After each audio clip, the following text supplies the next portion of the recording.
What does this city know about luxury? Huh? What does a town that's been to hell and back know about the finer things in life? Well, I'll tell you, more than most. You see, it's the hottest fires that make the hardest steel. Add hard work and conviction, and the know-how that runs generations deep in every last one of us. That's who we are. That's our story. Now, it's probably not the one you've been reading in papers, the one being written by folks who've never even been here and don't know what we're capable of. Because when it comes to luxury, it's as much about where it's from as who it's for. Now, we're from America, but this isn't New York City, or the Windy City, or Sin City, and we're certainly no one's Emerald City.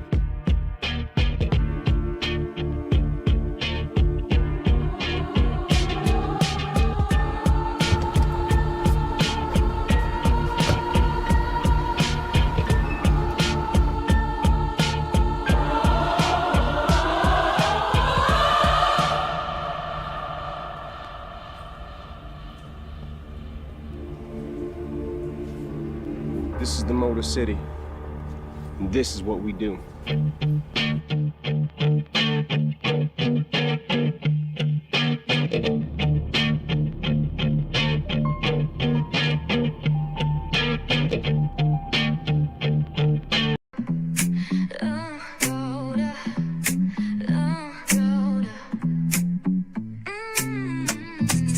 Lights go low, the city goes high.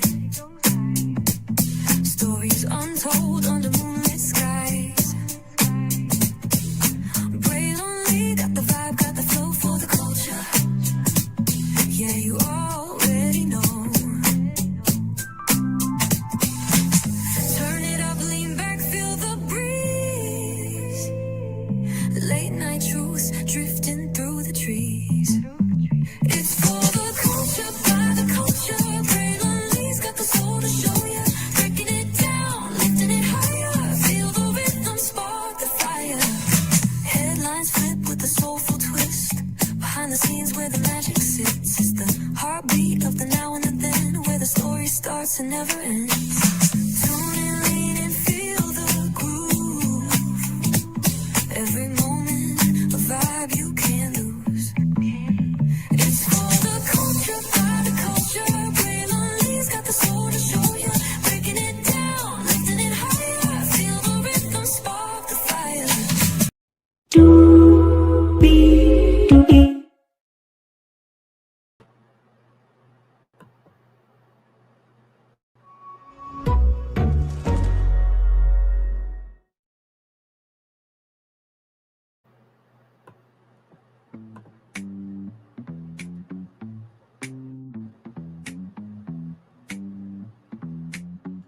What up, though? How y'all feeling? Everybody good? It's your man, your friend, and family member. Y'all, it's time to talk about some Ready to Love Detroit, baby. Season 11, episode 5. Of course, you know we got the baddest crew in the land. What's good, good people? Welcome in. Glad to have you. What's good, everybody? Welcome in. Welcome in. Welcome in. Glad to have all of you here. Now, listen, y'all know how we do, how we roll. Higher is weighing, low is available. But either way, we got to go on tour. Let me take down this iconic intro here. Shout out to some people that were, shout out to some people, rather. Let me get my words together that came through just now. 5 people here. Glad to have you here. Y'all, what do we think about this episode? And hello, Jaguar, Actual. Welcome in. Glad to have you here. So what do we think about this? Because, hey, Jack. Because here's the thing, right? That really got me frustrated. Did we not say that the elimination should happen in front of everybody? And maybe there can be some episodes where it could just be a whole hour at that one event. Like, you keep doing this bull jive, in the words of Uncle Shay Shay. And I don't know how I feel about it. How did y'all feel about it? Because I'm like, Red Love 65, Red Love Polyamory Edition, the elimination from everybody. The whole episode was at this get down, like just, you know.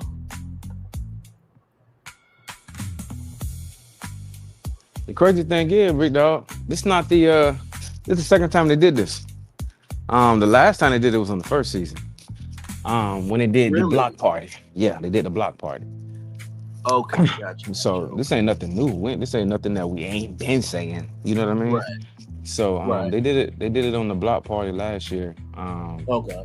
And I'm glad, that they did it again. This season too. Because we never really get enough of the whole group together.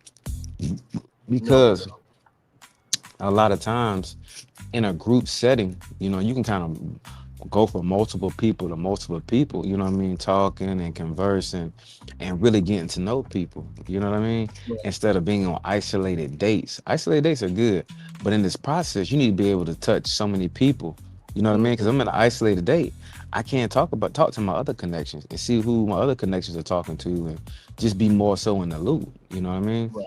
And then Tommy's there too, coaching you along the way and getting stuff straightened. So you have a better opportunity to really see who's taking the process serious or who's the process not for when you got a collective group together. So, you know what I mean? I forgot about those other times that they did the elimination in front of everybody, because you are correct. They did do it at the opening at the mixer and a couple of other times. It's just the fact of I feel like they're trying to play around with that, because the vault, for those of you who remember the Philly season, this time with the lounge, I feel like that lounge or the space to congregate really decides everything. But I feel like doing those eliminations in front of everybody showcases of transparency. And also too, we'll get to when it gets to the elimination, but also too the fact that I think this also happened with the other ones too, that another contestant, eliminated somebody. So I feel like, this season has really stepped it up from the dates to the theme. There seems to be more of a transparency and candor and in the boldness about Black love this season that you can actually feel this season. You know what I mean? Yeah, I agree with you on that. And with this season, I think we actually brought this up from the very first episode, because it was very, very apparent in seeing it that this season, I don't know if it's location that has done this or production change. I really don't know, but the vibe is different. The casting is different. It almost seems like these people really are here for love. Now we can see that there are still a couple there that could be considered plants or are there just for their 15 minutes. We still see that. But with this season, especially when it comes to like the group dates, even though we have seen that maybe once here and there throughout other seasons, this season we've seen that happen more often. So they're making this more of a thing. So I think that's also something that's kind of like, this is different, because we're used to seeing it kind of like sprinkled in there. As you guys said, it happened the very first episode at the block party. Now it's happening here with, this. And something else, I feel like with this season, there's more group activities. Like, and as we're seeing, like, of course there's group activities, but it just seems like there are more things to do in a group there than what we've seen in the other seasons. Like, everything was kind of, individualized and separated to be more of like individual dates or specifically tailored to, just trying to get to know your connections, instead of it being like a group thing where it's more of a mix and mingle. You can kind of see how everyone interacts, even not being just on a one-on-one, because that's something else that people don't understand. Like, when it comes to dating, sometimes a person will can always bring the representative out, but when you're in a group setting, sometimes that representative can slip, and you'll start seeing different parts. So you're like, you can see a person a little bit differently once you see how they mingle with other people. Correct. And I feel also like with them being able to do that, it's easier for them to have like a collective decision on kind of what person is, maybe there for love, what person's not, or, just like with the men, everybody's had this situation with Christina. So like seeing her in that same situation, you're seeing like it's happening with several different people. You're like, okay, this isn't just a individualized thing. This is her. This is what she's doing. So you're seeing her character. So I really like how they're doing this season as a whole. It just seems like there's more love, there's more laughter, there's more excitement in this season. So I'm here for all of it, honestly. I'm excited to see what else we have. Because so far, I mean, and y'all could disagree, but so far we are at episode 5, and I can say I haven't been let down yet. I have not been to the point where I'm like, oh my God, this episode was a waste of time. Why did we even watch it? So I'm liking it. And not to mention too, talk about introduction. Now, in previous seasons, I don't think they've ever had an episode like this where, Nephew Tommy has done an introduction, and Nephew Tommy has been the headliner, the opener for Big Luther, not Little Luther. I mean Big Luther Vandross. So he knows people, right? But to do the introduction from the former home of the Queen of Soul, Aretha Franklin.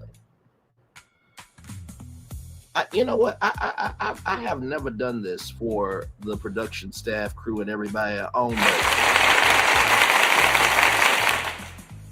Hang on, let me do that right. Hang on, wait, because y'all know technology can be delayed sometimes. Hang on. Why are you being extra with me right now? There we go. Okay, there we go. That's what I needed. Because first of all, I thought that was so cool. Now, it's one thing to be in a city and to use parts of the city, but I feel like they're really utilizing Detroit as the extra cast member this season. Because to see Tommy come out of that house, you know what I mean, and to welcome the men and the red carpet and everything, I thought that was awesome. What did y'all think of that opening of this right here? That was definitely a good thing, and like you said, they are definitely showcasing Detroit to the fullest, and I love that. That's something else that I really like about this season is, like with all the other seasons, it didn't seem like the city itself was being shown, or was it really like, you can watch a show and you can see things in it and you're like, you know what, I'd like to go visit that place. I want to go check that out. Like that'd be, a nice place. But there wasn't a lot of that being showcased on the other shows, on the other seasons, I should say. Not really. But with Detroit, they are bringing this city out. They are letting you know the richness in the culture. They are letting you know, like, listen, this is Ready to Love, and Ready to Love is here in Detroit. And this is, like he said, listen, Marvin Gaye is probably what half y'all are here. You know what I'm saying? Like, This is where we started. So I'm absolutely loving that. And to go to, the Queen of Soul, Miss Aretha, that was definitely a good start. Gee, what did you think about that, brother? Also, too, I think Nephew Tommy is really having fun this season hosting. Like, as long as we've been too much fun. Because when we get to that picture of the 70s, he having a little too much fun with this. But you know what? At least there's a pulse there this season with him. And that's not to say that he does not have a pulse at all. You know what I mean? Right. But But I this do also feel like speaks on what we talk about with the hosting. Like you have to have that energy. Who else is bringing this energy that he's bringing? not at all, not at all. And also too, I feel like he has gotten to play a lot more with this season than previous seasons. I know Ray Love Nation will probably correct us on no nephew Tommy has had personality of the other seasons we're talking about, but and I'm sure that's probably true. But I'm talking about in the terms of how long we have reviewed this show. For the seasons we've reviewed it, I don't think nephew Tommy has ever been this playful in his hosting.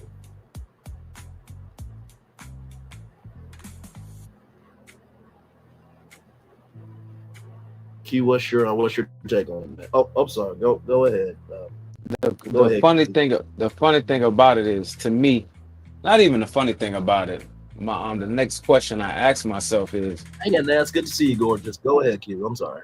why didn't nephew Tommy invite the women along to see Aretha Franklin's house as well?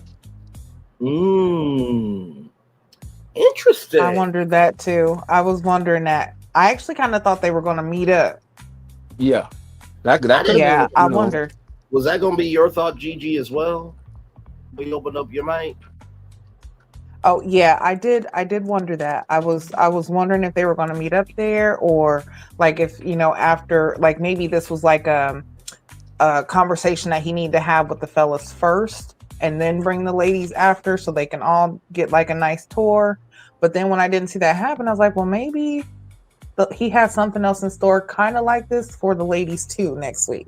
I don't know, but yeah, I wondered that too. Q. That was a good question. Yeah, because that could have been a thing too. The ladies could have been in the backyard. You know what I mean? And then nephew Tommy, gives the assignment, for what it is, because he has done that before. And I'll say this and then throw it back to you, Q. And then Gigi as well, whatever your other thought was along with that thought. I'm wondering if Will Packer Productions and Lighthearted Entertainment are utilizing these Detroit landmarks as the kickoff points for the weeks that are happening. So like we had the Ford plant in the beginning, right? We had a rooftop, and the rooftop really was historical, but it seems like they're taking different landmarks and they're utilizing them as portals to set up what's to come in these episodes. Do y'all think that could be a strategy? Because I mean, you can introduce a new week from anywhere, but to introduce it from the Queen of Souls, house is I mean that was like an Oprah call. Hey, can we use this location to introduce the men in power this week? Go ahead, Q. It give you wonder to think, Aretha Franklin being a queen of soul, one of her biggest hits is Respect. R-E-S-P-E-C-T, Yes, sir. And I wonder, is he trying to get something through to the men, saying, we need to respect these women more? Not saying they weren't doing it, but just, especially old boy dropping the B word. But because there's plenty other landmarks, like you guys were saying, he could have went to, but to take the guys to Aretha Franklin's house, the Queen of Soul. What exactly was he trying to embody in taking them there, or what was the purpose? What I'm saying, or just to have a meeting and talk to the guy. Another thing is, we've never seen this happen either. This never happened in Ready to Love. As far as Tommy taking the guys to a destination, like pretty much a museum. I don't believe Aretha Franklin is still here with us. I don't believe. I could be wrong. No, she sadly passed away.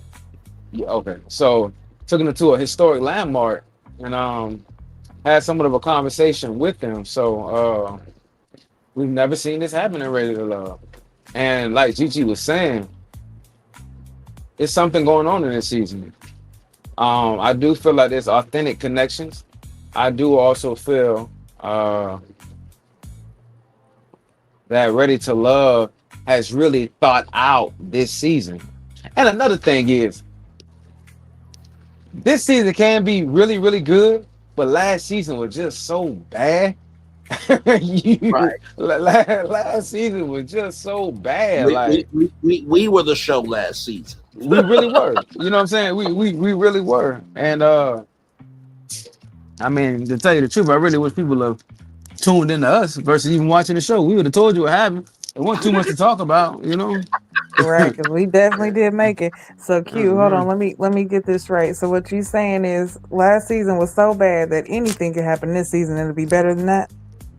Like right It, now, it was it's just so bad.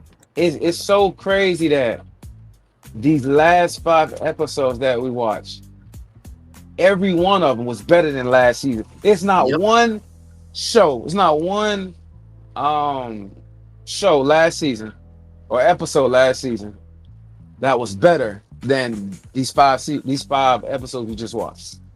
Not one. Right.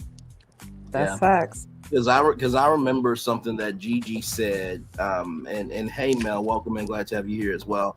I remember something that Gigi said was, I think she said to me and to you, Q, of guys, look, the season trailer looks good, but I'm worried that that trailer is not going to come out in the wash, and it's looking like, you know, there was some Tide in that some Tide in the washing machine. Like they really put some strong detergent in this one.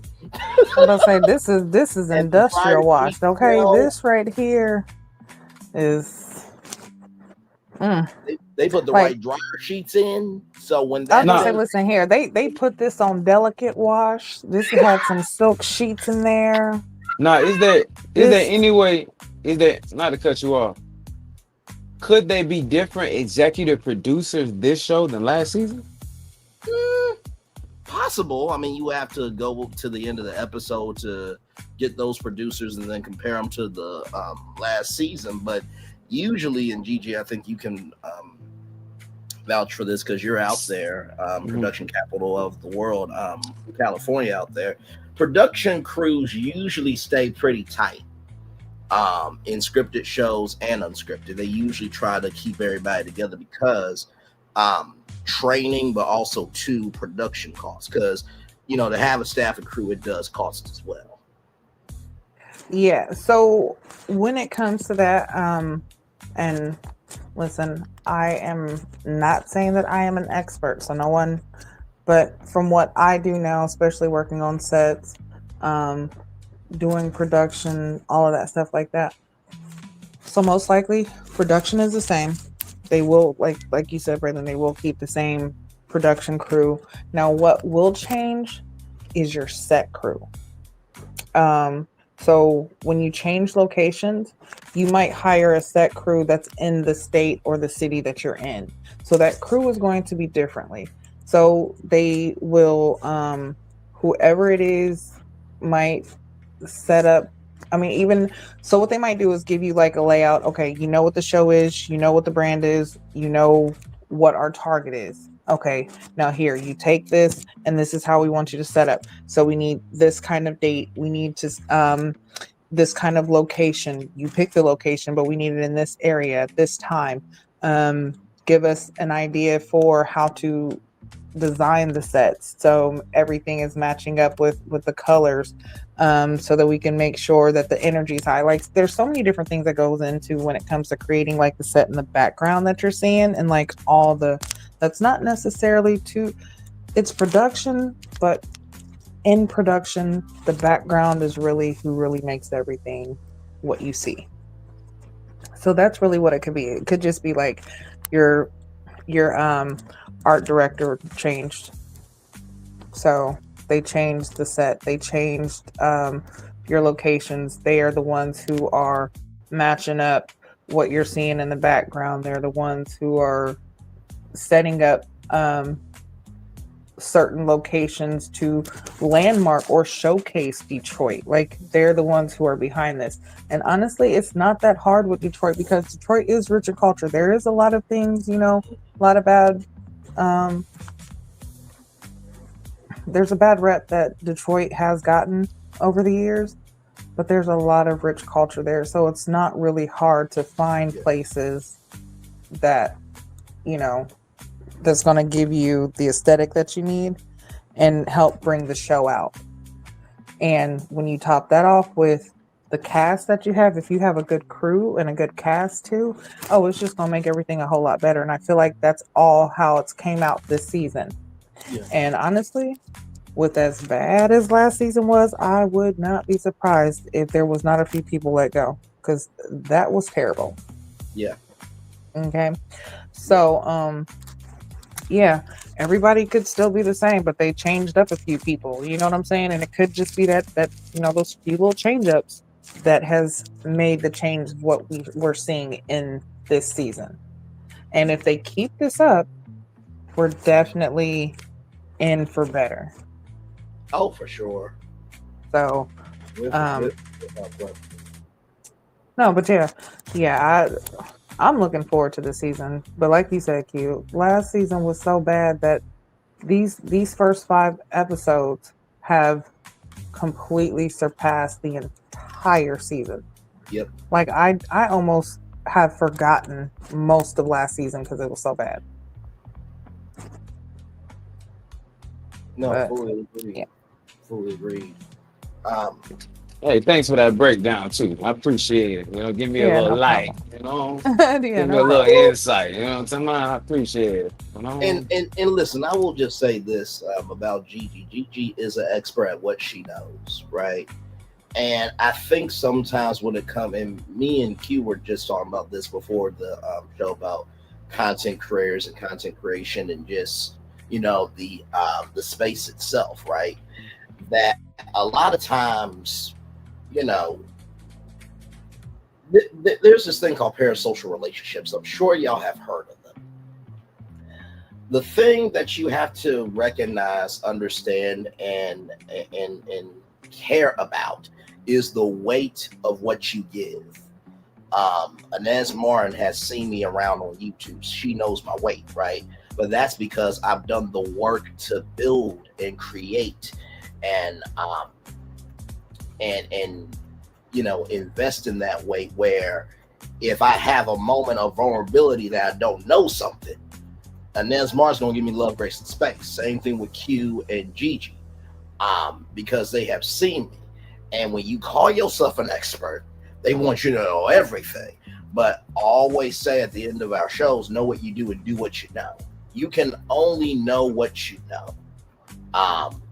But the reason why, you know, we do love Gigi, and I love Gigi as well, is because me and Gigi have a very unique way of taking Hollywood and making it relational on a level where, oh my God. So a set crew just sets up the scene. Yeah, that's pretty much it. Oh, okay. Thank you for explaining it so simply.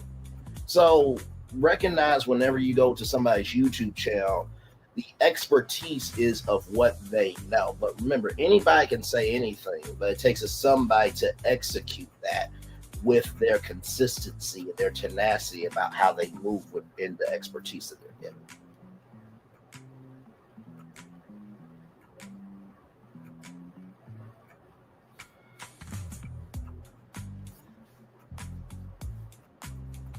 Very true, and thank you for that. No problem. No problem. Did everybody get out their takes on the opening shot?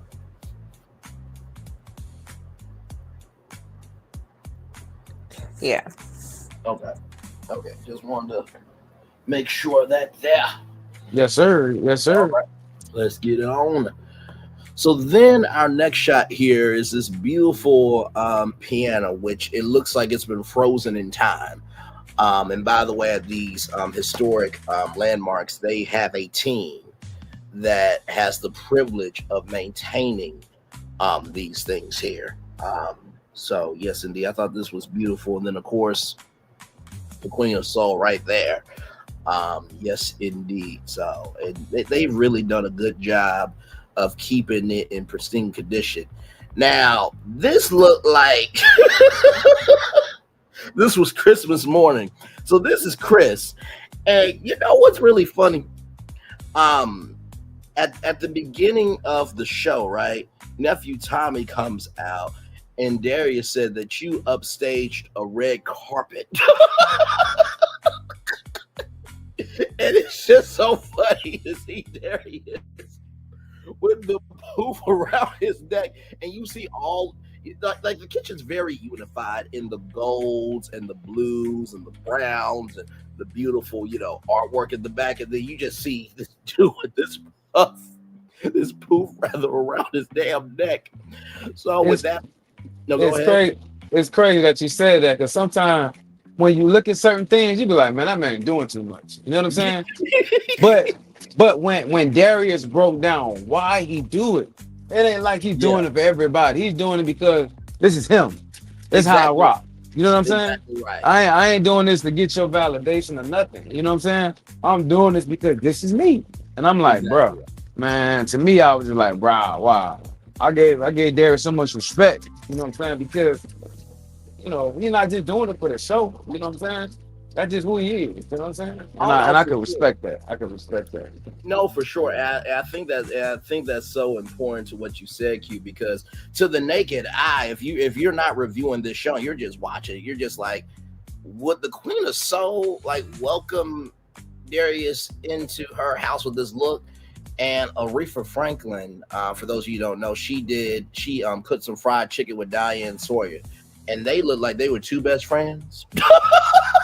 So I feel like how she said, beautiful gowns, beautiful jacket, have a seat, I'm gonna get you some sweet tea. Like, she would have made sure Darius felt at home, but she would have a look though about that damn jacket. So that being said, Chris, as you can see here, is like, hold on, I'm sorry. Honestly, like, Darius, from what we know in the story that he told about his mom and like how he dresses, honestly, I could even see, like, back in the day, him, like, his mom and Aretha's mom being cool. You know what I'm saying? Especially when it came to fashion, because everybody knows back in the day, Miss Aretha, she was not just the Queen of Soul, but honey, she had a body and she knew how to wear. She knew how to dress. Okay, she was a very gorgeous woman. Yes, so I feel like, just if they cross paths, or if you know what I'm saying, like, if it was able to happen, like, I could see that just off who he is. Like, he could have been the godson of Aretha. Yeah. Type, just like with his aura, I could see it. Yeah, because there's a bold humbleness to him. If I could find the two words to combine it, I think it would be a bold humbleness for sure. So with all of those beautiful words said by Q and Gigi, we get to Chris, who, like I said, this looks like Christmas morning. And Chris saw the stuff and like, hold up, that's my Christmas gift. Ain't nobody mess with. Now, Chris, you seem cool, but you said, listen, I did some nasty things to the stove. I don't want to go into detail. Now, what y'all don't see, but let me break it down from a production standpoint. What y'all see is backdrop. Sometimes that's a green screen. Sometimes that's like, school day picture day background. But on the other side of that, and Gigi, correct me if I'm off on anything, gorgeous, you got, of course, the camera, because you got to look into it. But then on the ground, there's like a reflection monitor of the scene that just happened, or if it's months after and they got to do those confessional takes to get it in the show. And then you have, of course, your skeleton crew, in the room. But then there's a place called Video Village. And I could just imagine that producer be like, cut! Did he just say he did nasty things to the stove? What the fuck did he do? Did he twist and push and pull too much? What the fuck did this motherfucker do?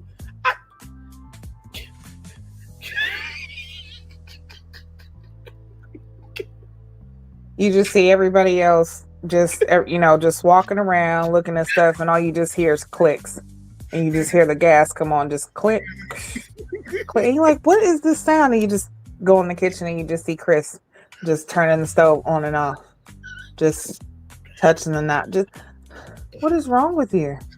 And the film crew just sitting there looking like, I don't know if we are allowed to film this. I don't. Is somebody gonna tell him? No, you tell him. I'm not gonna tell him. Well, somebody tell him. Hey, Chris. I think it's time for us to go set up for the party. All right, 5 more minutes. No.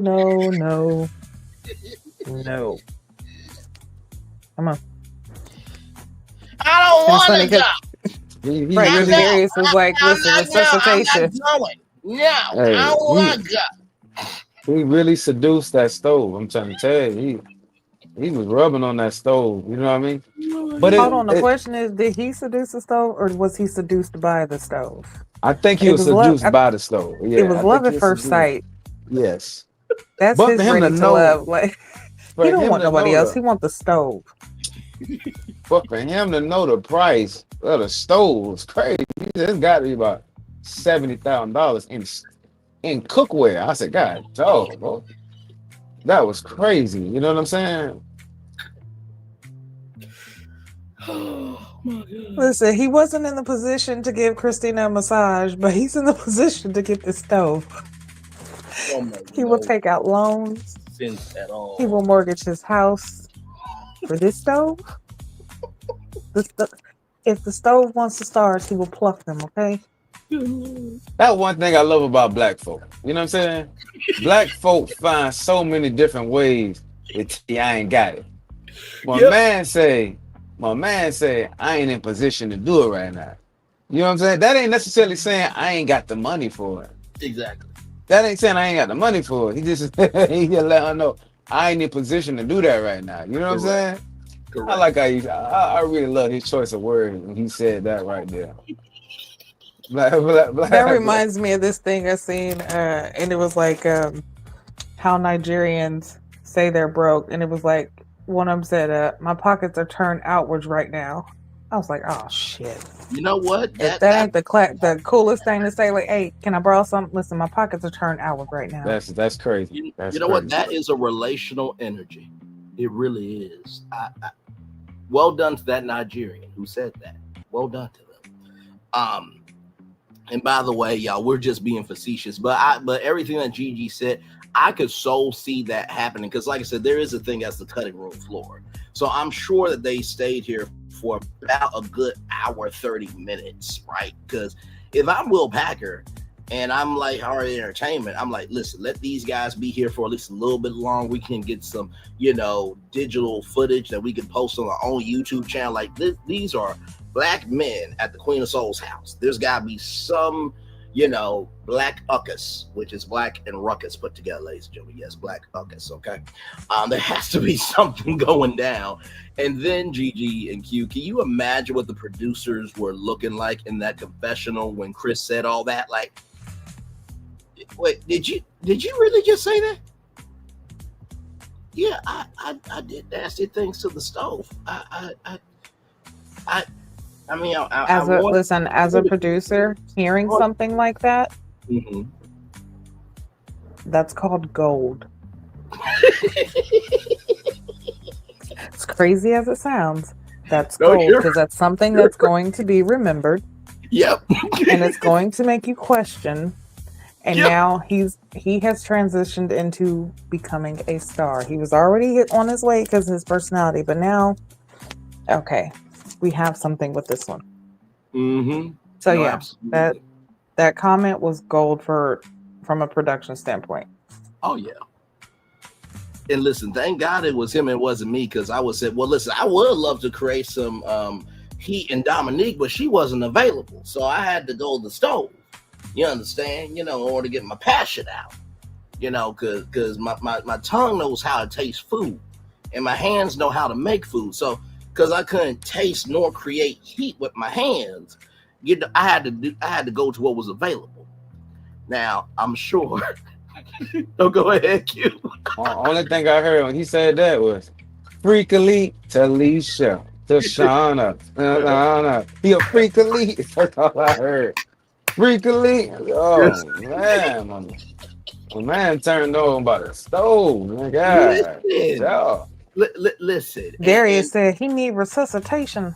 Oh that, shit. that Man. that part, that part. Gigi, could you imagine if Chris said what I said about, well, person wasn't available, and you heard that? Just, this motherfucker, he really just said, okay, you know what? I know my You job already is. know if I was there, I'd have had it. Oh, here we go. No, just shut up. Just let him. Just let it happen. Just let it happen. But I'm gonna say this in Chris's defense, okay? Especially from someone who loves to cook. That kitchen is gorgeous, and I That is would a very love to nice. be able to cook in there. That right there, for y'all don't know, I think that's a 12 burner stove right there. Do you know how much stuff you can cook on a 12 burner stove? And then listen. if I'm looking right, I think you got 2 ovens right there, and you probably got 2 more over on the wall, if I seen correctly. But yeah, that right there, that is a chef's dream. So I can completely understand him. Yeah. Yeah. And it's got them knobs is gold. Yep. Listen, I feel you, Chris. Yeah. Yeah. Honestly, tell you the truth. Listen, that is a one. Not only just like, not to cut you off, but not only just the stove, but like the breakfast nook at the back, and even how, as you can see, like I think that's the refrigerator, the gold on the refrigerator, how the lights are above it. Like that kitchen is a very, very nice kitchen. So for him to be a chef, I can understand his passion in seeing a kitchen like that. Yeah, that's definitely something exciting. And I think in the beginning, if I'm not mistaken, a couple of them were saying like they didn't even know that there were certain landmarks, like certain places they went were even there in Detroit. So some of these places are even probably new to them that they didn't even know were there. Right. So this is, yeah, but still, as we said in the beginning, I do think the women should have been there too. Because, I mean, as a woman, I would have loved to see that kitchen. Yeah. No, for sure. And not to mention too, this is like a home that, and y'all let me know what y'all think. It seemed like a home that would be her escape home. You know what I mean? Because it looks like it's just a peaceful home. Like you don't have like a full staff. That's just a home of like, hey, listen, I need a mental health break. I'm gonna go to the escape home. You know exactly where the address is. It seems like that type of home, for sure. But that was just absolutely incredible. By the way, let me tell you something. Remember how we said there could be spin-off shows for like couples and stuff? Chris being a chef, I could see on contacting him after this show. I really could. And that is not gassing him up. That's not, trying to, that's not trying to add any judge to our after show or this, that, and the third all around the world. I really do think that he has such a unique personality, and he's a chef too. I mean, y'all know Chef Garwin from the Food Network. There are plenty of black chefs out there. And I think, a cooking show with him would be great on I really do. I think he could actually do that with but that's just a thought I had.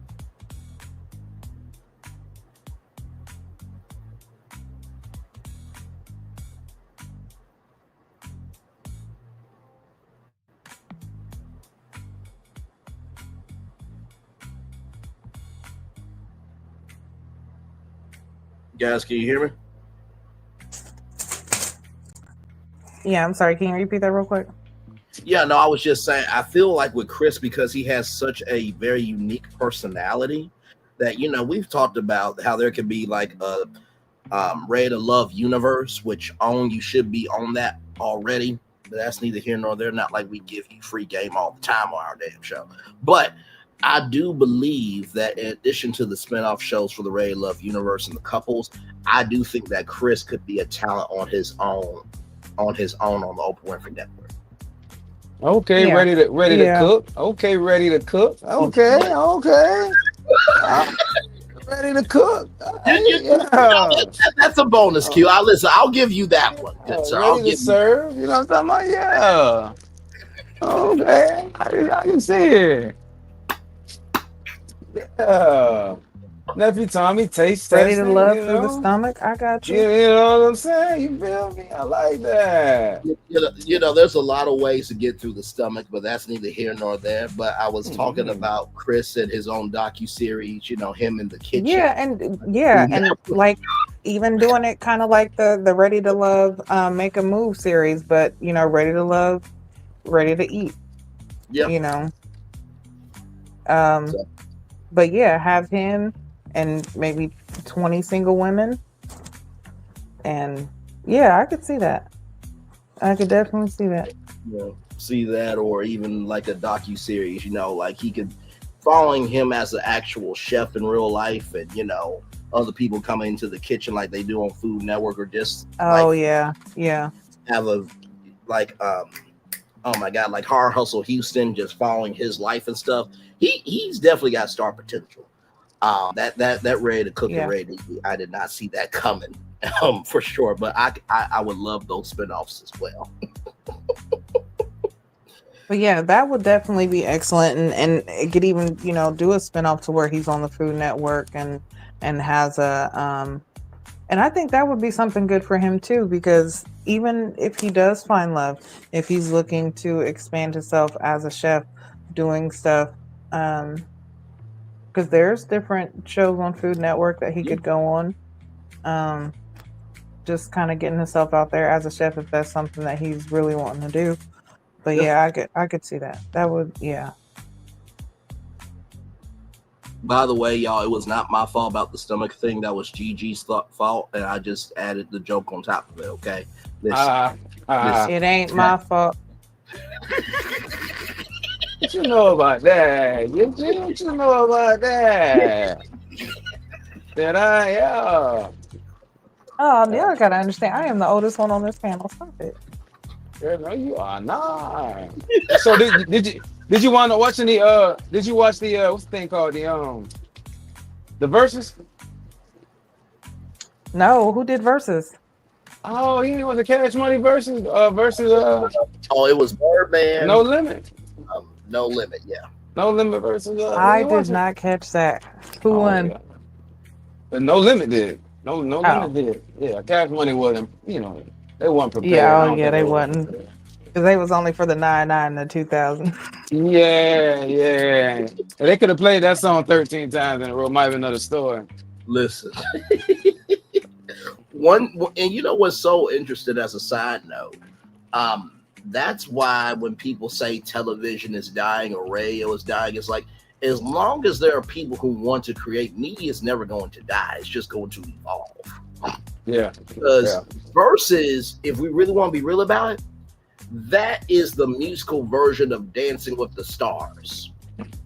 I'm surprised ABC hasn't done a spinoff called Singing with the Stars, but that's neither here nor there.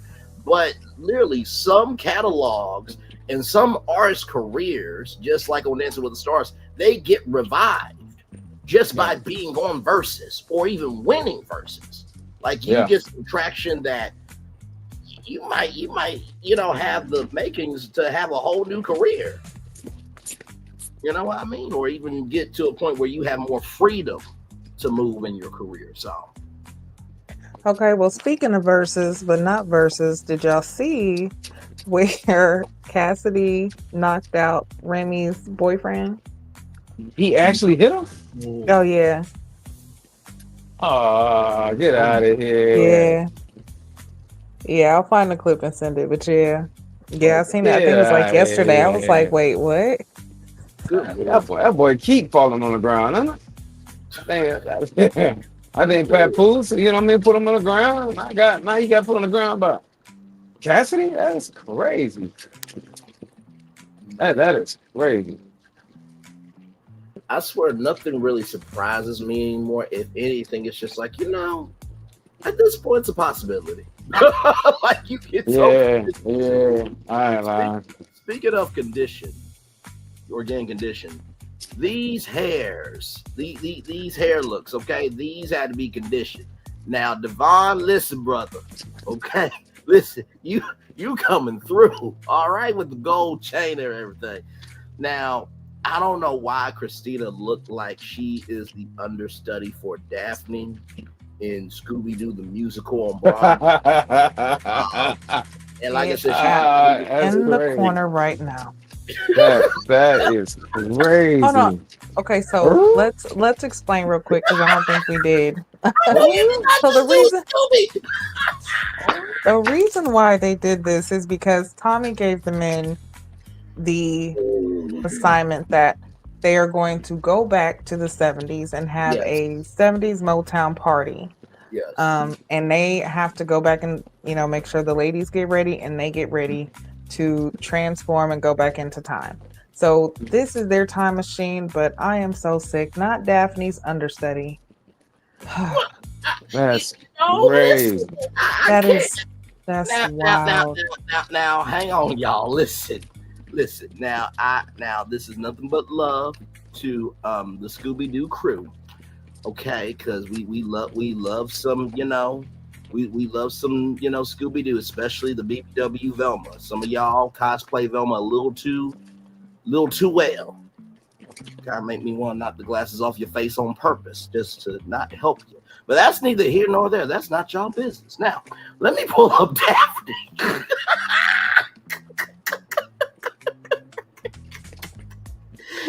Now, y'all ain't gonna sit here and tell me.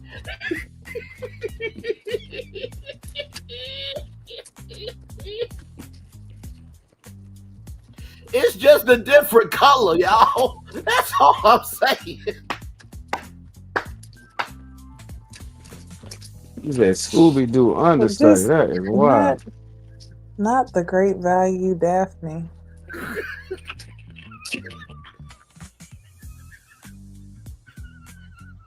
She was the only one that really looked like they got a costume on. You know what I mean? That's what I was saying. Yeah. She the only one that really looked like she got a costume on. You know. So yeah. Oh my god. Now you gotta know it's bad when Gigi tells me her own way to shut the fuck up. Go to the corner.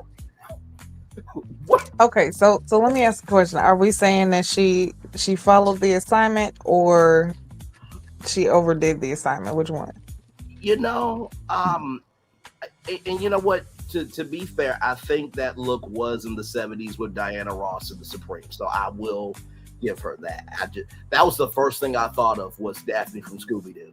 Like, it was no disrespect at all. That was just the first thing I thought of. And then Q's ass was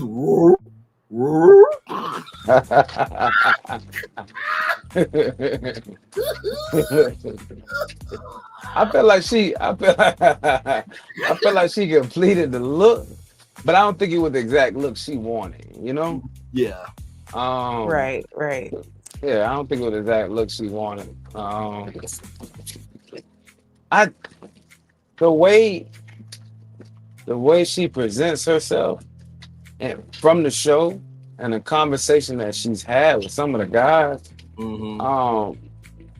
I wish that she could find a better way to present herself, because a lot of guys, when you're sitting there talking about financing and stuff like that, and people giving you money and stuff like that, men really don't have a problem. Men really don't have a problem providing. And I say that again. Men don't have a problem providing, but at the exact same time, it's not a pre-qualification for me to provide for your luxury. You know what I'm saying? No, that like, part. Come on, like you tripping. You know what I'm saying? But also too, go ahead, Q, and finish. And and for a man to sit here and say, I want to do this versus you trying to put me through a test, that to me, you don't value men. For you to do that, only thing you value is what they can do for you. You know what I'm saying? And that, just from that small clip, that's what I got from it. You know what I'm saying? And I know a lot of the other guys felt kind of thrown off about it. You know what I'm saying? We here for Yeah, love. And my no, man absolutely. said it best, like, you trying to get your you out here trying to get your bills paid, you know what I'm saying? And listen, But we're gonna get to that because that was quite a powerful moment. I wanted to add to yeah. that, you, and I know that you weren't saying that in a general sense, but you are right there. You know, men are from Mars and women are from Venus, but there are women that don't mind providing either. Because if we remember Oh last yeah. season Yeah. with nephew Tommy's wife and how she was so noble in what she did, and there are women that have the energy. There was a picture of it was raining. A guy was sitting on the porch, and then you guys have probably seen this picture, but it's more of a cartoon, um, more like a sketch drawing. And this woman says, "Get your ass up, I got you." There are women that will hold that umbrella and But will be that support, but it's not everybody. But also, too, you have to earn that too. That's not just given, or should be given from men either automatically. see, this is the part that kind of upset me as well. Because you wasn't direct when you asked for the money. Right. You know what I mean? If you'd have came out and said, you know, I'm about to get a massage, would you like to sponsor it or something like that? That's one thing. But you try to do it indirectly. You know what I'm saying? So you wouldn't be let down. You know what I mean? If you came out and asked for money versus you implying you want it, it's two different things. You know what I'm saying? Absolutely. So if you would have came out and asked for it, will people be more inclined to do it? It's a possibility. But on the back end of that, you're kind of asking indirectly for some money, and people might don't even understand your question. You know what I'm saying? Because the only thing you said was, "I'm about to go get a massage." Something, Right. you know what I mean? So when you say that, okay, you about to go get a massage. You know what? I'm thinking, oh, you about to go pay for it. That don't make sense. You know, you already, No, you just, no, you know what Right. I'm no, saying? you're right. You're right. The reason why I'm laughing so hard, I think I told y'all this story before about how I had how I went to the sleep number store at McCain Mall and was on the second floor. The first floor is at the Bible course. And I said, y'all go ahead. I'm going to sleep in this sleep number bed. And all my dad said, Q and Gigi, and to everybody on the replay, everybody here now, you got sleep number money? Dad, do we really have to have this conversation? Do I really have to? Do you have sleep number money? No, then get your behind up out these people's bed.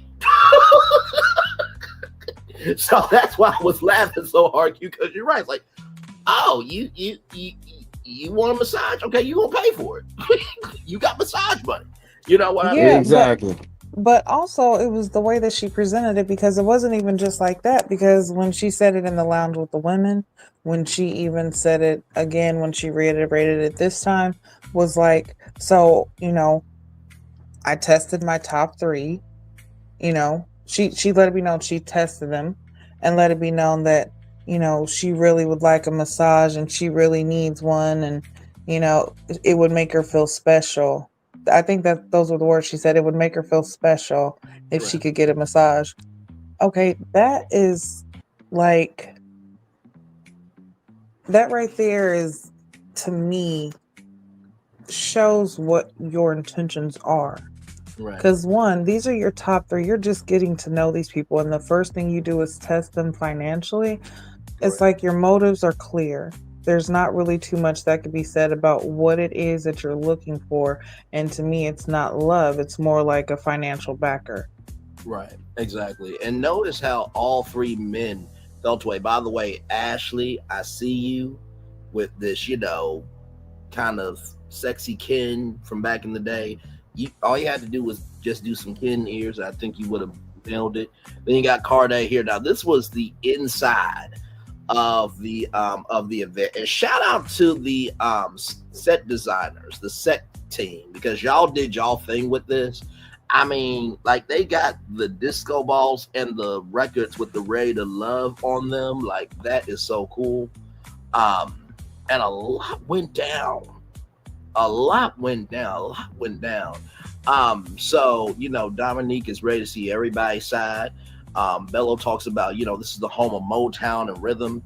And, I think Monique definitely had a beautiful look. I put down Monique did that. Christina is worried about Wait, her. who is Monique? You mean Dominique? Dominique, sorry, child. Okay, I was like, wait a minute, where did she come from? I was taking my notes. I forgot the D and the O. My bad. Okay, listen, Dominique did that. My bad. But you probably do put the M-O in Moan, Dominique. So just wanna since listen, I'm trying to save what I just said. Okay, people, let's just roll the hell on. But I also think Dominique won't deny what I just said, but that's neither here nor there. Rolling on. Thank you, Gigi, so much. Christina is nervous about her too. Damn connections, my mouth. Shut up, right? And then Devon with his afro. Steven is looking like a detective. Ed said this is where Motown is born. So as you guys can see here, this is Christina and Lauren, and they're talking about Vince and what happened, right? And I have to say this, right? With Christina, Lauren Christina, yeah, with Christina, I just felt like she really wasn't a homegirl too much, because for you to out somebody else's business, I mean, I get that you were trying to look out for them, but that should have been a private conversation, because that was to them. Now, I understand it was the lounge and everything else, but you're harping on an issue that's not your issue, but yet all you seem to care about is money, right? And, Christina talks about Vince, that, he's a, let me pull up my notes, because I thought this was quite interesting. Christina said that he's handsome, a hard worker, and a great father, which completely changes a little bit later on in this episode, everybody. But yes, indeed, and it's not like he can't come back from this. So, but see, the blow thing about that is, bro, let me tell you, whenever they had that conversation, it's two people that were being messy in the conversation: Christina and the person that was telling her, Christina, what so and so said. You know what I'm saying? I agree with so that. Immaturity has really taken place, and for you to sit there and come out your mouth and say what happened. If I was the guy and I heard that she said it was pillow talk, so pillow talk supposed to be, guess what? That's supposed to be between you and whoever. You know what I'm saying? Not you come bring it to national television. And like you were saying, if you was a real homegirl, you'd pull me to the side. Hey, woo. You know what I'm saying? Because ain't nobody really want nobody else, you know what I'm saying, calling them that. Yep. Or hearing about that on national television. You know what I mean? So I agree with what you said. I really feel like it was just about Christina having a hot pocket. You know what I'm saying? Mm-hmm. Having a heater that she just had to let go. You know what I'm saying? So a lot of time what I'm saying about Christina is Christina just like attention. You know what I'm saying? That's it. That's it. Always. But the attention that she wants, you can want attention, but that doesn't mean the attention that you are wanting is good attention. Not all attention is good attention. So exactly. The attention that she's drawing is an attention that's not going to set her up for life, but it's going to set her up for her right now.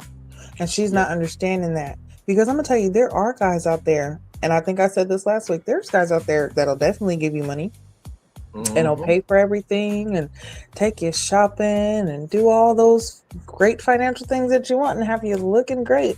Your aesthetics will look good, but your emotions will be depleted, because he's not filling you up financially. See, he's financing your materialistic lifestyle, but he can't finance your emotions. He's not able to finance your mental state. He's not able to finance and replenish your spiritual, essence that you need, or the spiritual replenishment that you need to continue on. So as you're steady looking good on the outside, your inside is draining. So if that's what she wants, then okay, you can get all that attention, and there's somebody out there for you.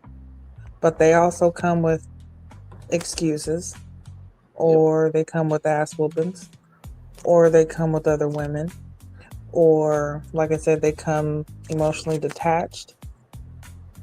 So, and there are, and there's something else that you did say, providing for someone, a man providing for you does not mean he has to provide for your lifestyle unless he wants to. But let that be the case. Don't let that be the leading force of the relationship off the bat. When you're getting to know someone, the first thing you want to know is, how much money do you have? Are you going to pay for me and do everything that I say? And that's that. No, absolutely. And Because hey, Mo, also, even with men who provide and do all that stuff, they also want a woman who's going to give them, that emotional stability and, that drive to continue on providing those finances. And when you're not getting it at some point, they're going to get sick of it too. no, So, absolutely right. And Mo perspective is here saying I'm speaking on it, Gigi. I fully agree with you. There's just some hey guy now, named Mo. at it. And allegedly he's dating Tamar Braxton. And he said something quite powerful. He said, listen, I always take care of my women, but that's because of the frequency and the resources and how I'm able to access that energy. You don't have to have millions upon millions of dollars to take care of your woman. Do it from what you can. If you got $75,000 a year, if you got $250,000 a year, as long as you are providing quality and quality intimacy, and she respects what you're giving, and y'all are working towards something, you're being a man.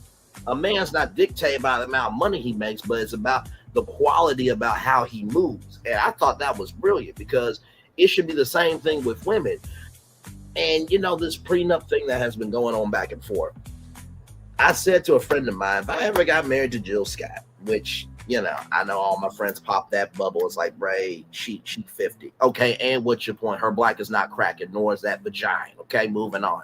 With that being said, if I married Jill Scott, hello, and let the church say amen. If I were to marry Jill Scott and we didn't work out, it would not make sense for me to take half of Jill Scott's net worth. And this is bigger than respecting Jill Scott. Okay, this is bigger than the purposeful affection I have and this, that, and the third. It is the fact, how dare I come in the middle of her book that she's writing and snatch half of the pages out the book that I didn't even write in. Does that make sense? And it should be the same thing for a man. Why come into a man's book, in the middle of his book, and snatch the pages out? But that goes to the fact of that you have yourself established soulfully and purposefully where you don't have to worry about that. Now, if Jill's like, hey, listen, I'm going to make sure you have a very good package and you got me for the rest of my life, I want her to do that because she wants to do that, not because she has to. And same thing with me. You know what I mean? So just right. I'm gonna tell you guys just like a little story, and this goes into what we're talking about. So when my husband and I first met, it's so funny. We were talking on the phone. I think this is probably like the second day of us, talking on the phone. He said something. We were talking, and I was like, hey, how are you doing? You okay? And he was like, he was joking. Okay, let's just put aside he was joking, and he was saying how he was like, I'm down bad, I'm homeless. And I was like, oh, and I have my own place. I'm like, oh, well, you want me to bring you some water? You need some food? Like, if you need, you can come shower. Now, at this moment, I didn't know he was joking, but my response is what was like, oh, he's like, yo, wait a minute. I was just joking. Like, I'm good. But for you to respond that way lets me know and see, what type of person you are. And I was like, listen, I've been homeless before. I'm not going to look down on you because you are. If I can help you out, I'm going to help you out. Yeah. Yeah. And to this day, he's mine and I'm his. But also, too, in addition to clocking that cue for sure, and then as soon as I say this, I want you to comment with what you were going to say, because I feel like you had something to say as well. I don't believe, as nice, kind, and generous as Gigi is, I also don't believe that Gigi would have given that response if he was not investing, matching, and purposefully and purposely making sure your space was taken care of. Yeah. And like I said, this was in the very beginning, like the first couple days of talking on the phone. You know what I'm saying? So I didn't really know him, and he didn't really know me, but there was a connection that I had already felt. You know what I'm saying? And this is how it goes into what we said before. A person will make time and do things for a person that they want and like, you know, and sometimes if you know, you know. All right, like you there's just some things that you know. And how we met, it's like I already knew he had a job, so it's not like I didn't, you know, he was like not doing nothing. So I was like, you know what, at least he's working, he's trying. So there's qualities, you know what I'm saying? So seeing that, like, why not help? Why not? This is because if I can build this person up, this is something that we can build on together. I'm all about it. And another thing, I'm all about building as Black people, period. So if I can help us out in any kind of way, I'm going to. Even, you know, as a friend. But it just so happened that this person turned out to be my husband. Right. So, but, you know, yeah, not everybody would, you know, could get that treatment. But, and not just saying like, if, like I said, I'll help you out as a friend. So even still the same, like, hey, I'll bring you food, I'll bring you water, because feeding the homeless is something I do. Have no problem with that. Helping you, if you need a shower, here, go ahead. Have no problem with that. It could have still led out to just being a friendship, but it just so happened our connection was strong enough that it continued on and developed into something stronger that was beyond what I actually expected. So. No, absolutely. Q, over to you, good sir, because I think you might have had something that you wanted to say. Gigi had she made the exact point I was gonna say. As a the fact, I was just piggybacking off her story. The person got to be worth it for that. You just ain't doing that or whatever Joe Smo you think look cute or you know got a nice talk game. You got to really have a genuine connection to really for you to really come out there and say that. You know what I'm saying? And I applaud you as well because man, a lot of women out there like that. Listen, that part. Thank you. Like Gigi said, I think last week, you can go after what you want, but that doesn't mean eventually you're gonna have to humble yourself to recognize what you need. You know what I mean? So, and like I said, this episode was so good because to get so many storylines in one place, it's such a big thing. Spoons, I'm gonna give you some love, grace, and space. I feel like maybe you didn't watch the episode or you're just coming in. So we're gonna give you some love, grace, and space with your comment there. But with that being said, we got Ashley and Steven, they're talking about pets. Sade and Shannon, they're talking about, their hair. Nicole and Ed, Nicole said Ed is fine as hell, nice person, makes her nervous and everything. And then Donna and Vince, they talk. Let me tell you something. Donna is a school girl for Vince. Listen, mathematician is off. Okay, listen, she is ready to multiply with Vince at this point. Like the smile that she gave, and by the way, that was such a lovely periwinkle dress. I believe that's the color. Yes, colors have shades, everybody. They call hues and different, shades and stuff. But they're, and not to mention too, they're matching like low key. And I think Vince and Donna really could be something. And it's just a genuine energy with them. Like I said, I feel like there could be more couples from this season than the previous seasons that we have watched. Not to mention, dude, they talk every day. And so Vince was, joking about, not like I do 200 push-ups every morning. And, Donna said that you inspired me. And Vince is like, you want to come with? And it's like, oh, well, talk about pumping iron in the morning, doing cardio in the evening. A whole workout routine in a day, ladies and gentlemen.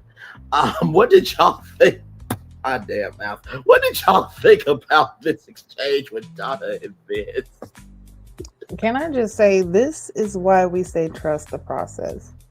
Yeah. Because in the beginning, and I'll go ahead and say it. Shit, I'm gonna say it. I did not like Vince. Okay, y'all know. I'm still 50-50, okay? I'm still 50-50. Wait, is and I this just the did. one with your past? Short.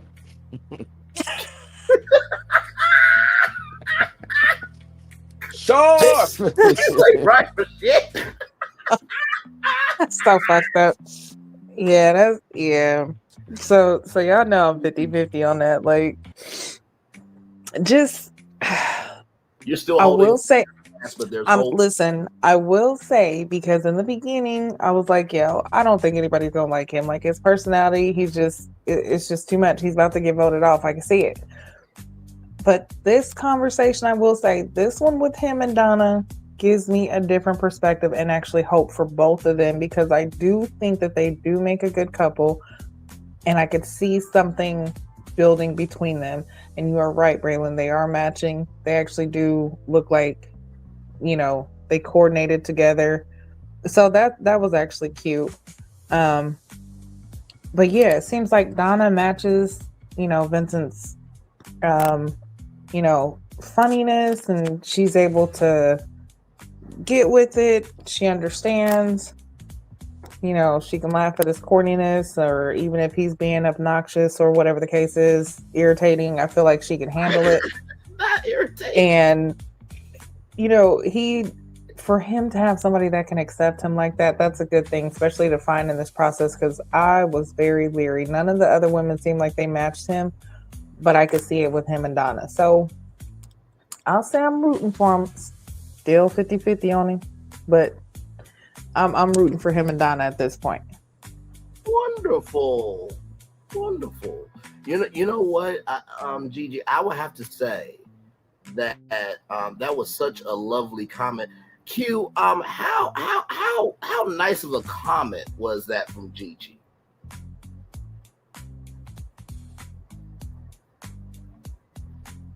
That, I feel that really just took a lot out of her. I think it took a lot out of her. That wasn't the one. Hello?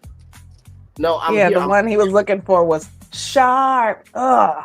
That's why I was waiting for it, Q. Damn, she caught us.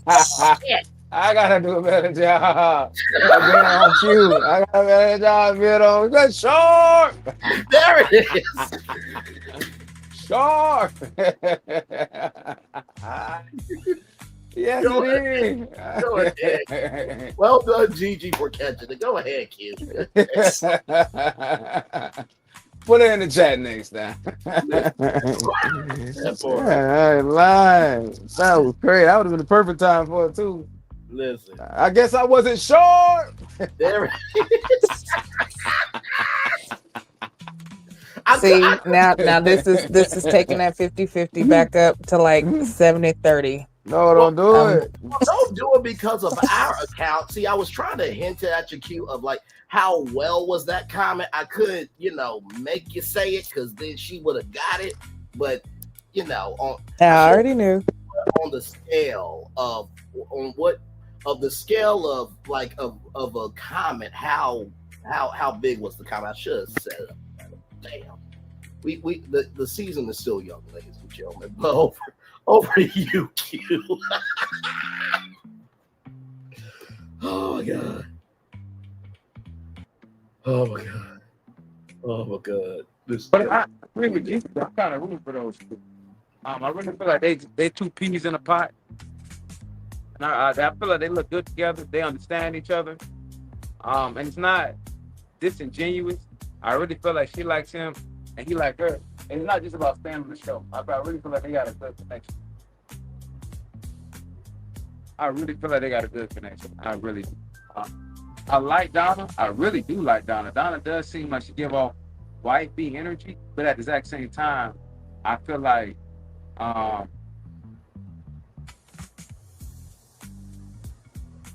be a little rough around the edge, but I feel like she gives off good energy.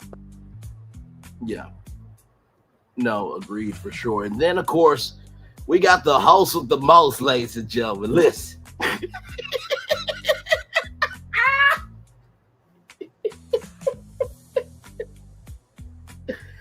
Did you get He came through with the Steve Harvey toupee.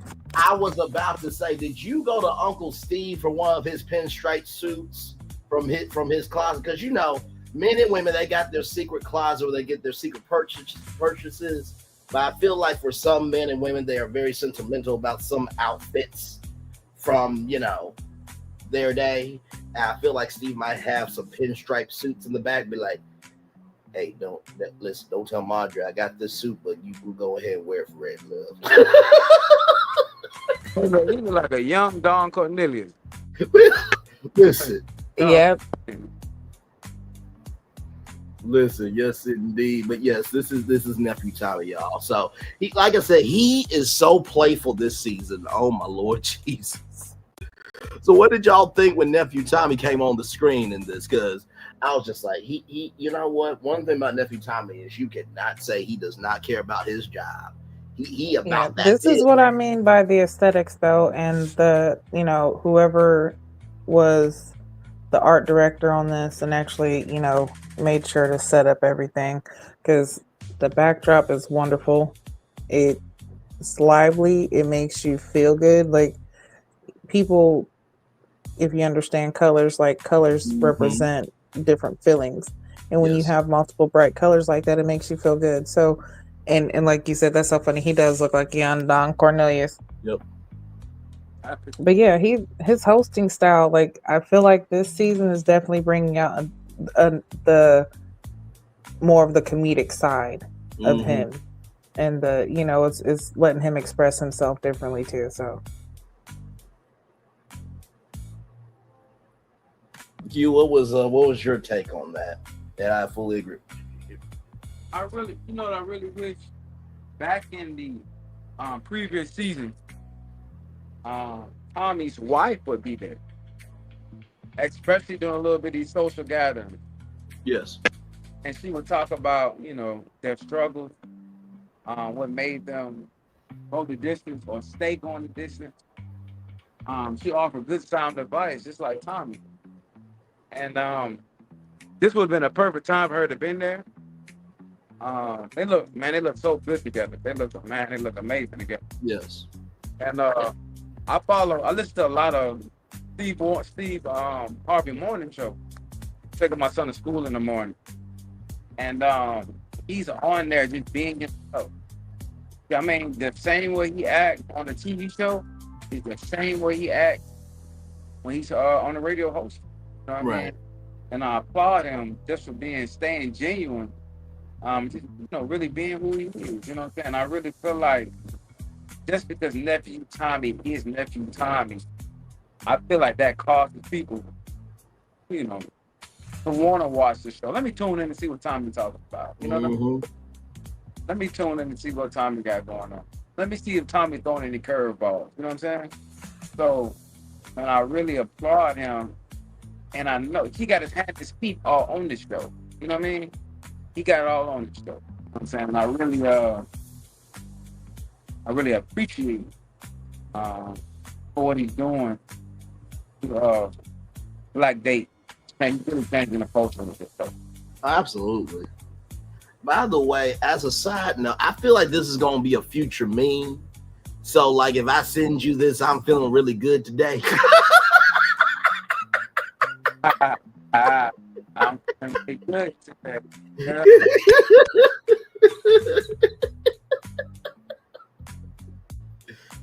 Or this could be the new, you know, you done fucked up, right? Meme of like, hey, listen.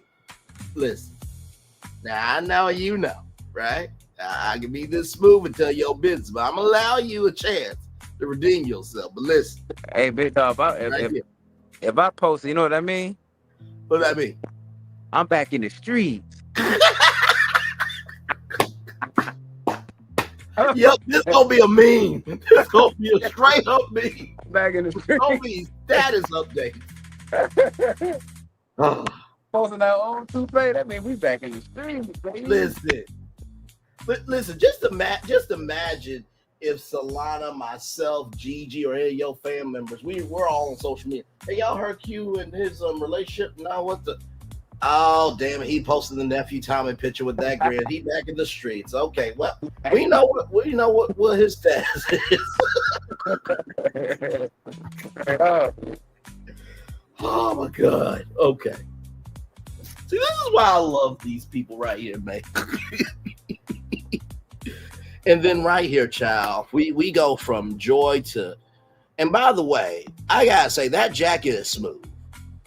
I want to know where he got the jacket. You know how not Shred, but you know how Donkey said, I like that boulder. That's a nice boulder. I like that jacket. That's a nice jacket. For real, for real. That's kind of crazy. That's crazy. That's so as we can see here, we have a citizen of Groovyville talking to the Black Daphne. No, let me stop playing. Bro, I cannot stop saying it's not. She looked like a mystery, dog. So Scooby-Doo and the gang are in Groovyville. Not she look like a mystery. I and both we are in the corner. Listen, so as Daphne is looking like a mystery, and Scooby-Doo and Mystery Inc. are in Groovyville trying to figure out who took the soul out of the funk. Okay, that's the mystery we own with the black understudy of Daphne. Okay, this is the situation right here. Okay, so let me tell you what happened. Let me tell you. Come close. Let me tell you what happened. So basically, Bello and Christina talk, and Christina said that every man that has dated her wanted to marry her. Oh, and I mentioned before that Donna and Ed talked, and that Donna and Ashanti got love from Tommy. You know what I mean? And of course, elimination's happening tonight. So after the introduction stuff, the elimination's happening. With all that being said, back to this. Let me say that two more times.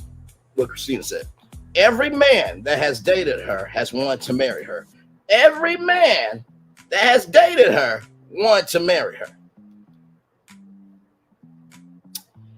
You know, I'm going to give commentary because I carry my weight with this show. But honestly, too, I really don't have to. Because what the fuck came out your mouth? What? Every man that's dated you has wanted to marry you, but yet you on national television. What the hell? You know, if Christina makes it, which I don't believe she is, but if she makes it, I want to see which ex comes through and can give an account of Christina. Because something in the Kool-Aid ain't sweet here. Over to you, Q and Gigi. I can't. When she said, I'm like, I know you're right. Well, yeah, and then she proceeds with, I don't marry liars and I don't marry cheaters. And it's like, okay, well, which one did they lie about? Wanting to marry you or wanting to be with you? You ain't right. Because if they cheated, then they didn't want to marry you. And if they lied about cheating, again, they didn't want to marry you. So I don't know who wanted to marry you. And maybe they did. But maybe their finances were not up to par with her. There it is. You know, because with her, it keeps going back to the same thing. And I'm, you know, that's like the person overcompensating because of short or, you know, whatever the case is. For some reason, it's like she's overhyping herself. Mm-hmm. And it's either, like I said before, because possibly she said she was fat and not as, you know, cute, I guess, when she was younger. So now she is, so she's overcompensating for the self-esteem issues that she had when she was younger. She could possibly still be holding on to those issues now. So the only way to really make herself feel better is to overhype herself. Because there is something about her that's, damn it, here, I'm going to use the word, it's a mystery. It is it definitely makes you question, like, is this whole her wanting to be, I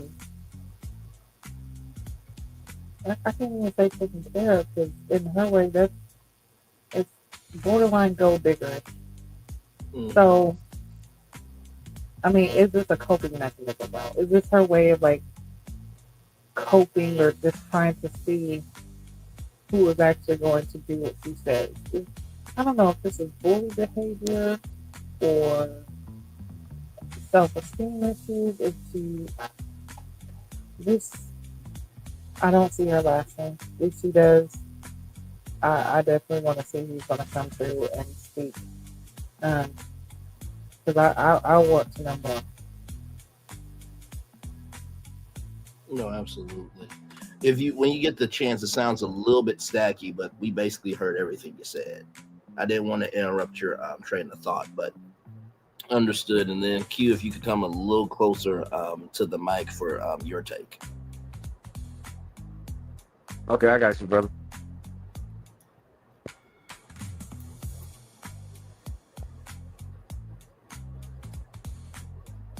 You're good. Go ahead, my friend. Go ahead. What was the question again? So the question was, what did you think about this exchange from with Christina and Bello? Because everything Gigi said was right on point of the fact that it was an overcompensation, and maybe it's a coping mechanism, but also too, you don't like lies and cheaters. Did they cheat you out of money, or did they lie to you about how much they had? And to use a iconic movie line, Christina, you a lie and you a cheat. We don't want you. We don't want you. We don't want you no more. Go ahead. But you gotta think, what somebody like Christina, you know what I mean? I wonder if she's saying this because when she gets turned down, she'll have a reason to turn somebody down, or to say, not a reason to turn somebody down, but a reason to say, to get let down easy. Instead of them letting her down, now I have a reason before they do it to me. Okay, y'all didn't want to give me this money, I'm not interested. But in actuality, she still is interested. So when somebody give her the money, they're showing her that they're interested in her. And that's what she's looking for, somebody to show interest. And so just because somebody gave you some money does not mean that they're interested in getting to know you, you know. And that's what I really feel like she's trying to find out who's interested in her by her asking for money. And so whoever gave her the money, in her mind, is interested. You know what I'm saying? And I guess who really wants to, you know, be with her or whatnot. And but in actuality, you know what I'm saying, for me not giving you the money, and I'm giving you a reason why I'm not going to give you the money, that right there should hold value as well. You know what I'm saying? Absolutely. Because what I look like you walking around giving out money because everybody wants some money. I mean, to me, just, I don't know. Especially in this expedited process. You know what I'm saying? Right. But I got to give it to Bella. He stood his ground. He stood his ground through the whole conversation. And he didn't waver. He was like, okay, cool. I guess, this connection ain't for me. You know what I'm saying? He didn't really, he didn't disrespect her. You know what I'm saying? He's like, all right, cool. If this is how you view life, I guess this ain't for me. And so that's my take. Yeah, and I'm gonna say this, and this is no shade, but just from what we have seen from Christina, honestly, I'm not sure if she's ready to love, and she seems more like she needs to be on speaking arrangements. Like, wait, needs to be on what now? Speaking arrangements. Like, just go find your sugar daddy. Good Lord. And go on about your business. Because there's a difference when wanting to find real love and a provider and, a man that's actually going to not only provide financially, but like, as I said before, emotionally, spiritually, mentally, all those other things. You know what I'm saying? So it just seems like she's stopping at the financial part. And if that's the case and that's what you want, and like you said, when she goes to concert, she has to be in VIP and she can't really enjoy the concert if she's not, a part of the show. And it's like, nobody's heard of you. I haven't seen you headline any shows. No. Maybe you have. Who knows? But I mean, from what I've seen, I haven't heard of you. Honestly, my daughter does music, and I've seen her music pop up more than I've heard of Christina. Right. I mean, and that's just real shit. But I mean, I don't know if this process is really something that is for her. And the guys, I feel like, are seeing that. Bella has been calm and cool through this conversation twice for her. Once at the house, at Dominique's house, and then here. But when you're saying this to all of the guys, and then just like, later we'll see when she has a conversation with Chris didn't even know that she had sent the same message to three other guys. He thought it was just to him. So that right there is like something else. It's like, oh, this is different. Like, you're taking this to a whole nother level, and we can see that this is what you're about, is money. And whoever can fulfill, your financial needs is who you feel like is right for you, and that really might not even be the case. But yeah, I just don't think this process is. No, absolutely. And not to mention too, remember how we talked about, by the way, shout out to the 8 people that were here, 6 people here now. Thank you all so much for being here. Like, comment, share, subscribe. Glad to have all you here. Y'all remember how we have talked about how somebody will fuck themselves up? It'll be on the wrong week where you could be up for elimination. Well, it looks like it's about that time because somebody going home tonight. And to use some words from nephew Tommy, you ain't getting on a midnight train to Georgia, but you sure going home.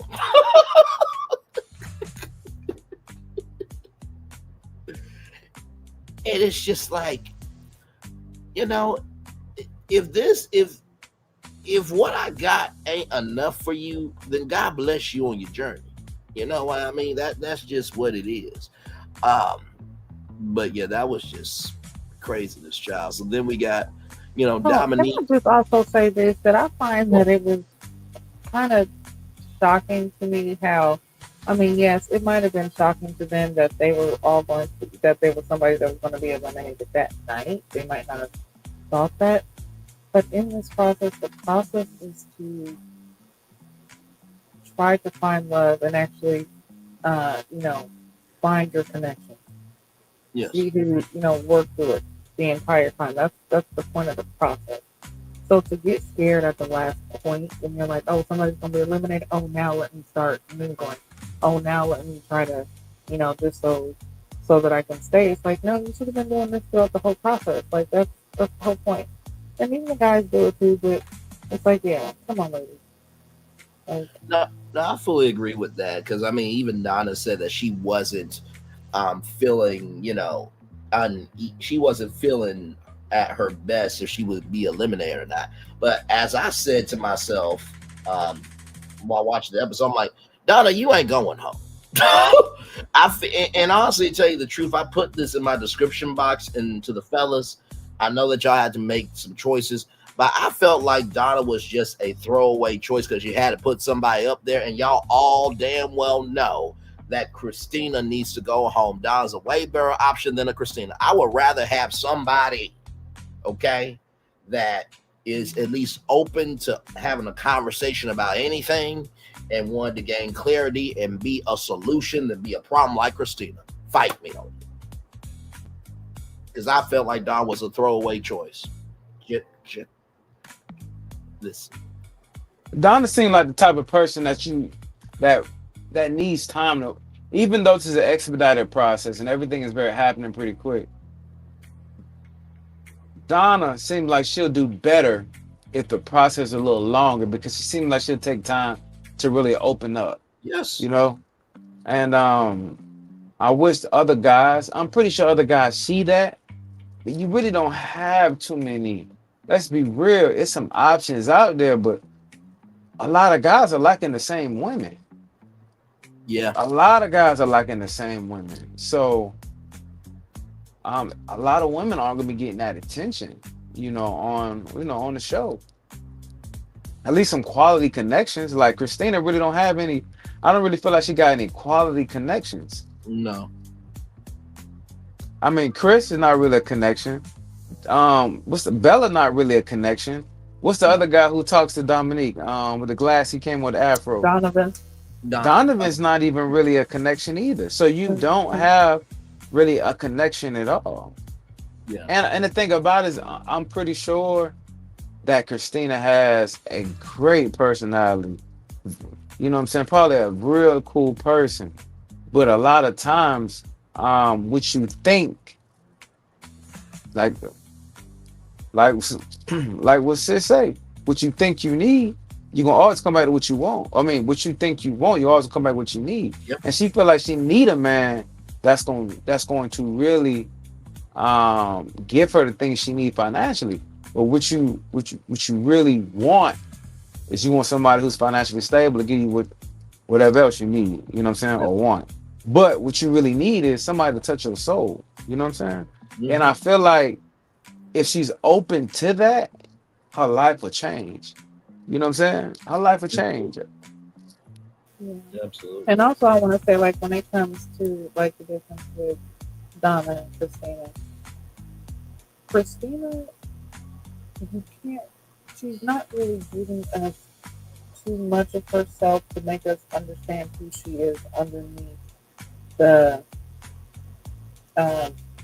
concealment, underneath this, underneath her just wanting to be the star and shine bright, even though she's kind of dim. It's like, okay, what else is there to you? Right. Then, but with Donna's like, hey, there's misunderstandings about me, and I want to clarify that because I don't want you to have this. I want you to get to know me. I want there to be a better understanding of who I am. So can we have this conversation so that, things can be heard? Now, even though it still didn't come out the way that you wanted it to, I still feel like that's a good thing. Because I don't know if it's just maybe she got a little bit tipsy. Because even her attitude with Vincent was completely off. So it's like, what else is there to you?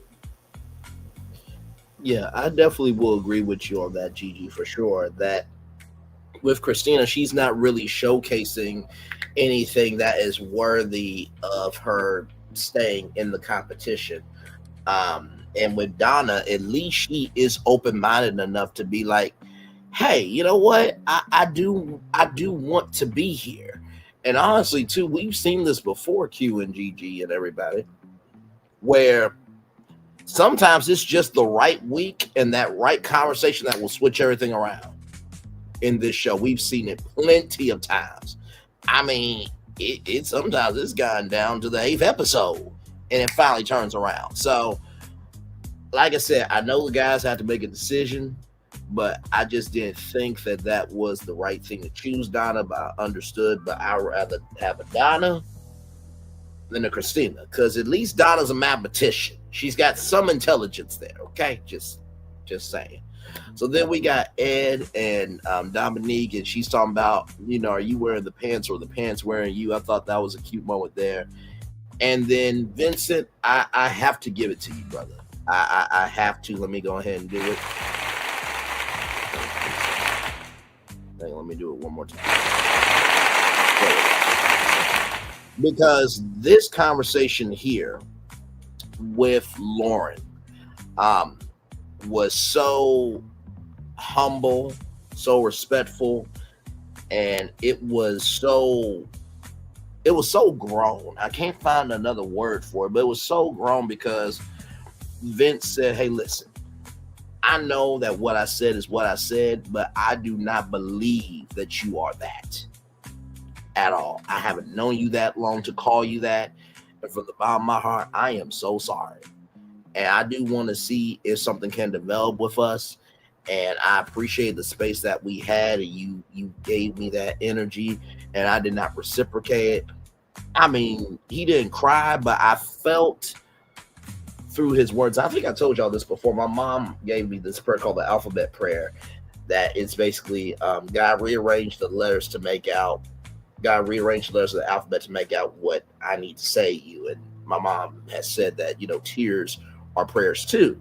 And I feel like through his words, he was crying of like, hey, listen, I am truly sorry. And Lauren, to be so humble, open, and grown as well, to be like, I really do accept your apology. I see him in a new light. So, listen, I really do have hope for Vince. I think that although it should have never happened, because I remember what Q said, which was a very articulate point. I think a lot of fathers was on this, and even if you're not a father, you got a sister, you got a mama, you got some woman in your life that, you should bring up the fact that you have a daughter after you call somebody a bitch. But also in the same token of that, how many times have we seen on reality TV, going back to the Never Ever Mets and that Charlie situation and that motherfucker that just... Listen, I'd rather have a Vince than that Charlie and that other brother from the Never Ever Mets, just saying. But Vince, shout out to you, and Lauren, shout out to you. And I do believe Vince did himself a good one. Should have never happened for this redemption arc, but well done, Vince, to you. What's your guys' take on it? Freda, I really respect your point of view. I really do. You know what I'm saying? Thank you. I really do. Like you said, it was very articulate. I ain't letting Vince off the hook on this. You know what I'm saying? My respect and my honor in this conversation goes straight to Donna. And I'm glad I'm glad she's not the type of person that'll cock back and slap that man in his face. You know what I'm saying? I'm not saying that he deserved it. You know what I'm saying? And not saying that, that's the type of person she is. But, you run up on the wrong woman and say something like that. That's every right for that woman to respond how she's going to respond. You get to choose your actions, not your consequences. You know what I'm saying? So on the back end of that, you know what I'm saying? I give all the grace to Donna in this situation. You know what I mean? I really do, because no, it was Lauren. You my fault. I give all the respect to Lauren in this situation, because you're a grown man. You 30-something years old. You know your words carry the ramifications of your words. You know this, man. This ain't, you know what I'm saying? Like, even if first off, you know what I'm saying, the conversation really shouldn't have got back to Lauren. But however, it came out your mouth. So you got to stand on what you stand on. You know what I'm saying? So kudos for apologizing. But at the exact same time, just because Lauren let you off the hook, I'm not going to let you off the hook that easy, because you got a mouth. And there's certain things you're going to say, there's certain things you're not going to say. You know what I'm saying? So I can't let you off the hook as a man, because, bro, like, come on. You know what I'm saying? You can say a lot of different things. You know what I'm saying? It's a lot of other words you could have said. It's a lot of other words you could have used to express yourself. Is he a teacher too, right? Is he a teacher? Actually, let me see something. What's his occupation?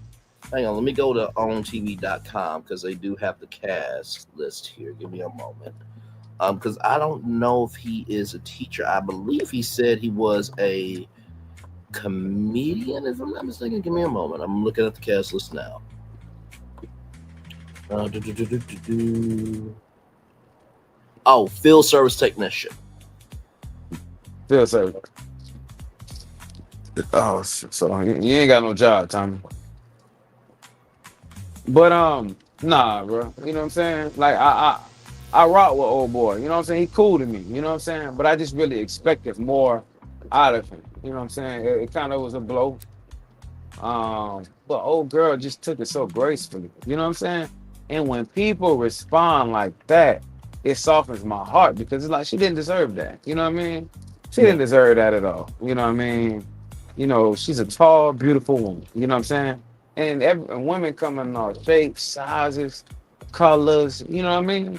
And just for us as men to appreciate that. You know what I'm saying? Absolutely. To appreciate it, not, you know what I'm saying? To appreciate that. And you ain't got to come across. It might not be your cup of tea, you know what I'm saying? But as a man, you know what I mean?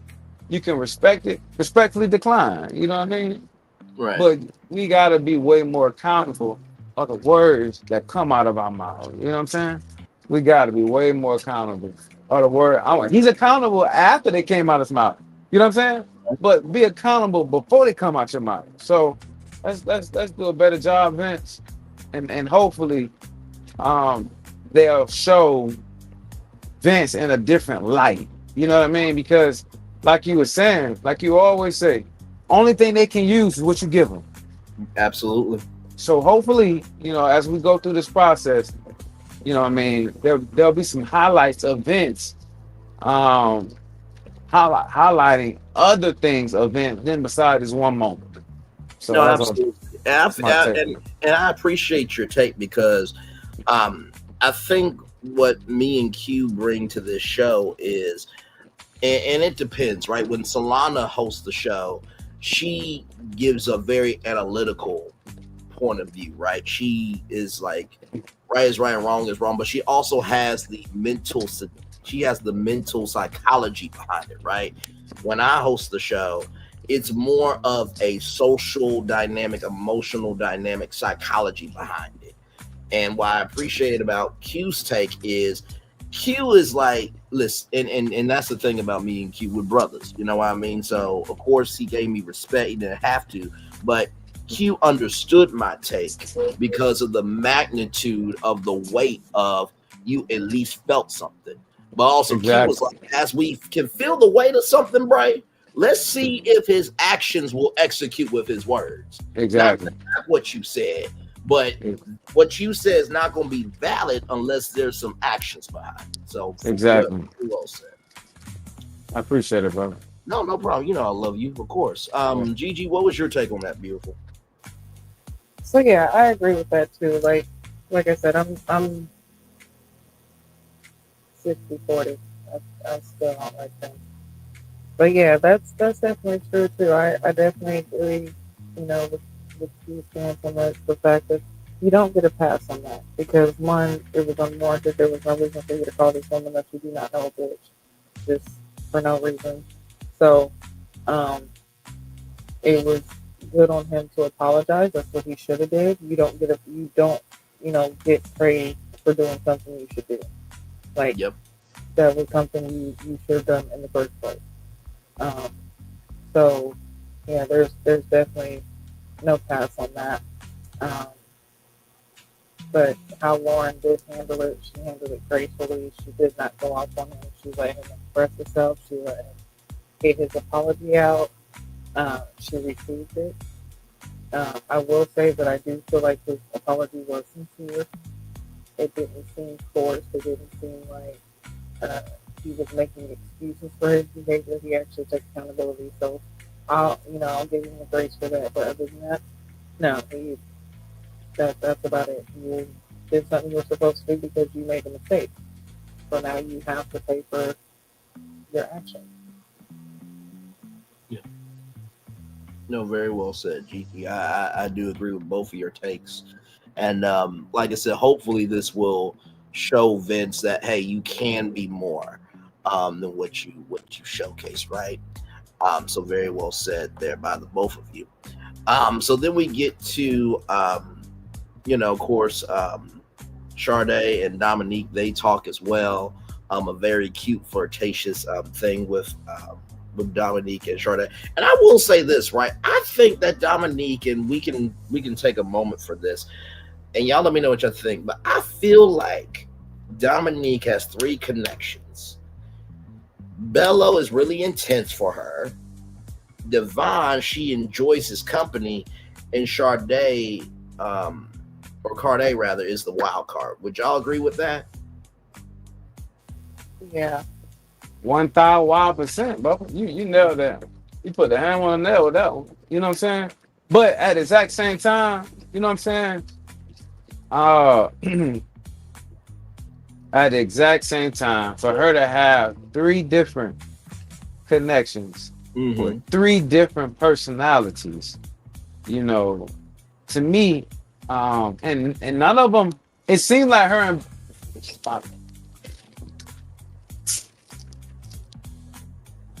it seemed like her and Bella had a thing going on. It seemed like it, but the more you kind of listen to her and Bella talk about it, it don't seem like they as locked in as they thought they were, you know. And Right. Bella's attention kind of was going elsewhere, even though he still here and say, you know, Dominic still his number one. But you hit the hammer on the nail with that one. She got 3 different connections, and yeah. And Cartier really does seem like a wild card. Yeah, I Yeah. totally agree. Yeah, I totally agree. Because it seems like she doesn't mind something intense, but she wants something of substance too. And I feel that is, I feel like the intense but with substance can be divine. Like they can have their own intensity that can be mentally stimulating. But Devon can be her piece, and that's what she needs. And then Carday, you know, his high is high, his low is low, but with Bello, it's just high. But hey, then again, we're just black people talking about black show that's on television. But I just want to point that out. But also before we push it too far, can we just take a moment and did anybody notice during elimination time how sad Bella was when he started to realize how many other connections Dominic had? Yeah, And even when he expressed like her still being his top, he kind of said it very somberly, like he just didn't know where he stood. no, for sure. I think that's a very important point, Gigi, that he did recognize that he's not the only one. And I think that honestly, and I'm gonna say this with all love, grace, and space to Bello, because Bello doesn't seem like an egotistical brother. He seems like he's about his business, his purpose, and the people that, you know, keep him grounded. But I do think it humbled him to see, oh shit. You right, big dog, boy. I'm Not, trying to tell not you, the only dog on the yard. you right. Boy, you're 100% right. I mean, when you right, you right, bro. When a man sit there and realize, but that also kind of go back to my take as to the fact of I hope Dominique's here for the right reason. Just because you got a lot of connections don't mean they meaningful. You know what I mean? So are you really just trying to stay on the show now, or because you and Bella y'all done kissed already and all? You know what I'm saying? You and Bella have shared an intimate moment. You know what I mean? True. So, you know, Dominique look like, man, I'm about to go back to the drawing board now. You know what I'm saying? Boy, you made a hell of a point right then and there. I'm trying to tell you because that was a great point. No, listen, and I gotta give it where it's due. Gigi kicked that off, and that was a very important point. I think I just kind of expanded the space of that because here's the thing, right? It is easy to be on YouTube saying what someone's doing, what they are not doing on Ready to Love. It'll be way different if Q, Gigi, myself, or Solana were on the show. You know what I mean? Because, you know, when you're able to review the footage, it's easy to see where the player fucked up on the football field. But when you're in the game, oh shit, there's a 300-pound man and I could die. Oh fuck, I have to move right now. Using it as a metaphor, ladies and gentlemen. But, you know, mental football, ladies and gentlemen, here on Ready to Love, of an emotional point from an emotional space, right? So, but yeah, that definitely humbled Bello for sure. So, but another thing, not to cut you off, one thing I like about this show, and I love reviewing about it, is his black dating. Yes. You know what I mean? It highlights how African Americans date. You know what I mean? No Absolutely. Different, no for no worse for nobody else. You know what I'm saying? But that happens in dating. You know what I'm saying? Yes. You conversate with one girl you particularly like, but you know, hey, she got a couple other people she might have met before me. Or, you know, she's just in the dating process trying to find out what fits her. You know what I mean? So sometimes you can't get so invested, you know what I mean? Because you really don't know. So you kind of got to take things for what it is until you build, until you grow, you find out, you know, it's not for you. But it's not the best feeling in the world. Even though it happens, you know what I mean? It's not the best feeling in the world, you know, pursuing someone and they got other options. You know what I mean? So in return, to kind of make you feel like, well, dang, I got to keep my options open as well. You know what I'm saying? So it's like it's give or take. You know what I'm saying? But as a lot of times, it's also training us to not date with our heart. You know what I mean? No, Because absolutely. if you get too invested and somebody's like, okay, they're seeing other people and this, and they're not where you're at, and your heart is already invested, it kind of puts us in a difficult spot. So in that situation, can you really say Dominique's ready to love? Yeah. No, I would definitely agree with that. For sure, because like you so articulately stated, this is the only show for black dating on television. And like I said to a friend of mine before, he said, could you marry another race? And it's like, well, I mean, listen, there are some beautiful, and I'm not gonna sit here in front, there's some beautiful thick snowbodies out there. There's some beautiful thick, Latinas and Italian women, and some of them are black and Italian. They can do fried chicken and chicken parmigiana. Listen, I don't mind traveling the world, okay? But at the same token, listen to what I'm Yes, about. sir. I don't mind traveling. Listen, that part right there. Listen, but in the same token, though, I said, if I marry somebody of a different race and something happens in black culture, when I wake up with her, we're going to have a conversation on it because she may not understand it. Whereas if I marry a black woman, all we got to do is wake up and look at each other. And what's understood doesn't need to be explained. And he was like, I never thought about it that way. Now, I did say to him, in the same token, if your woman from a different race has Wakanda energy, and it's like, listen, you come from my husband, my kids, his culture, which is my culture, I will mentally decapitate y'all, not give a fuck about how you recover. You protect her at all costs. But you protect her at all costs when she is culturally appreciating you and not culturally appropriating. It's the same thing for the women. If that dude is culturally appreciating you, then you protect him at all costs. But it's a difference when you have somebody who is of you every day in your life.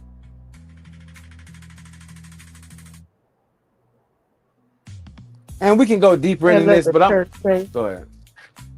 Go ahead, Gigi. No, I was just saying, let the church say. Amen. Yeah, amen. So let's be real. I'm not about to go too deep into this, because when Martin Luther King marched, he didn't just have African Americans with him. He had a few, other nationalities with him as well. You know what I'm saying? So when I say that, I'm saying that they appreciated the culture. You know what I'm saying? The movement. You know what I'm saying? They appreciated that. So, and that go both ways. You know what I'm saying? Because you got other nationalities, Candace Owen, who, support, other people, and right or wrong, you know Absolutely. what I'm saying? We ain't here to get into politics, but as long as you are, can appreciate our culture, you know what I'm saying? I really feel like Some people that are of our culture have just been planted here, and they've been planted here to disperse and deactivate all movements that have been made to lead Black people in the direction of actually having leadership and ownership and being able to have all the things that are due to us. So those Candace Owens and things like that, they're plants. Just like back, with the Black Panthers and with Martin and with Malcolm, people were planted there to get intel, to find out what's happening, what's going on, when they're going to be here, be there, and the next thing you know, they're taken out. They're dismantled, they're dispersed, and you don't really hear about it. You don't see it, even with the Black Lives Movement, Black Lives Matter movement. That there's been so much tragedy that has happened there because there's always plants that are planted in where and there'll be Black people. Sometimes there's other races that are planted in there, but that's what it is. But when it comes to like this show, getting back on, like this Black dating show, it is great to see Black relationships being shown on television in a light um, Absolutely. that isn't causing disruption in the community. It's not showing the brick crap. It's not all the arguing and the just the Black narratives that are always shown. It's not giving that. It's actually showing like mature dating. It's giving Absolutely, a yes. different type of essence to Black dating. So, yeah, definitely respect Ready to Love and the 11 seasons that it's been on showcasing it. No, absolutely, for sure. I mean, and honestly, too, to tell you the truth, this show, I think the reason why people keep coming back to this show and the reason why people apply for the show is because at least there is a space for me to explore if it could be possible. And I think with the world that we live in today, we need to appreciate the spaces that are giving us an opportunity to see if it could be real. Because as you can see what's happening in the country, they are taking away spaces so we don't have a space. Okay? So, there it is. Very well said by both of you, Q and Gigi, of course. So with Enchante and Darius, and they have a bit of a connection here. Darius is a photographer, and so he started at 13, 14 years old, and they've been on the phone, but they haven't had any one-on-one time in real life. And so I thought this was a very cute conversation. It really wasn't too much to this, but Darius was distracted. He said, I'm trying to see where that necklace going. And they brought the Bishop TD. Jake swallowed up. I'm like, whoa, Jason. But you know what, though? I really do like the fact that this season, like you guys have been saying, it is so mature. Where even if this don't go nowhere, the fact that we can see a Black man, a Black woman actually get along on national television, like, clap it up. Like, yes, this is real. You know what I mean? I mean, you listen, you can set up all the circumstances, you can create the best, setting for it, but if the people ain't feeling nothing, there ain't gonna be anything. You know what I mean? So I thought that was a cute interaction with them.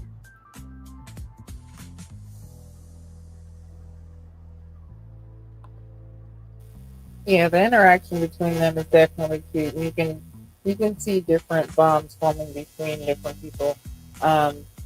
Even from the very beginning, the mixer, I feel like Darius had the connection with Ashante and Ashley from the beginning. He really, really likes Ashley. You could tell, but you could tell he likes Ashante too. But Ashley is taking her plan. She's not having it. My man. Kiara. Right. Yeah, but I'm not Darius and Ashante definitely. I could see them being a vibe. I could see them two together. Yeah. I don't know if I really like Ashanti and Darius together. I don't know. You know what I'm I saying? didn't say I like them together. I just said I could see them together. No, I'm just saying. I know what you said. I'm just saying, for me, just looking at this picture, you know what I'm saying? The only reason why I say that is because I like Ashanti with the other guy. You know what I'm saying? Darius and her might, they probably Steven? would be a I do vibe. like her with Steven more. Yeah, they probably would be a vibe, you know what I'm saying? And enjoy this time. But I really like the date her and Steven had last show. You know what I'm saying? And Steven was very open. And Ashanti was very open as well. You know what I'm saying? So She you know did how we say do. She could put some extra. She did say she could put some clothes on for a second date right then. So yeah, you don't just say that shit. Just say that shit. You know what I'm saying? So Yeah, and as far as like all the people she's opened up to, I feel like she has opened up more with Steven. Exactly. She's kind of open and okay with Darius, but yeah, her connection is, I do see it more with Steven, and that's who I do like her with. Yeah. So like I said, I could see her and Darius together, but yeah, no, her and I feel like Darius would be who she wants, but Steven's who she needs. oh boy. I There it hate being is. in that place right there. You know what I mean? What you need and what you want. Ooh, Yes, Lord. and not to mention too that remember when Enchante was a bit tight in the beginning. She is so relaxed now, and if Enchante can be relaxed now, I think Donna will be relaxed in soon. Because remember, we were kind of wondering about her too. So things, Donna's things. relaxed with Vincent. Like you find your person that relaxes you, and I think Vincent is the one that relaxes Donna. Yeah, yeah, fully agreed. Fully agreed. So, with that being said, we are back in Groovyville with another citizen of Groovyville and Daphne talking to a citizen of Groovyville. This is the Heartbreak Christopher the Heartbreaker. That's what we're gonna call him. Christopher the Heartbreaker is talking to Daphne in Groovyville, and Daphne is saying here that even though I didn't get any money, I didn't stop my connection because of the massage, and it was all about I needed the men to meet my expectations, and Christopher the Heartbreaker didn't know about the other guys. Like I said before, Chris is going to find somebody regardless of the show. Daphne will do way better as the understudy in Scooby-Doo the musical that don't even exist than her being on this damn show. Oh, I mean, and listen, That's messed up. I ain't lying. and The musical. and listen, with Daphne from Scooby-Doo, even though she is a little bit ditzy, she has her moments where we still want to actually see Daphne. Okay, so that's my take on it. What is y'all take about Daphne and Christopher the Heartbreaker's conversation? She's sitting there looking like she's doing a consultation for a new mystery case. Where did you see the ghost last? How often does it appear? Oh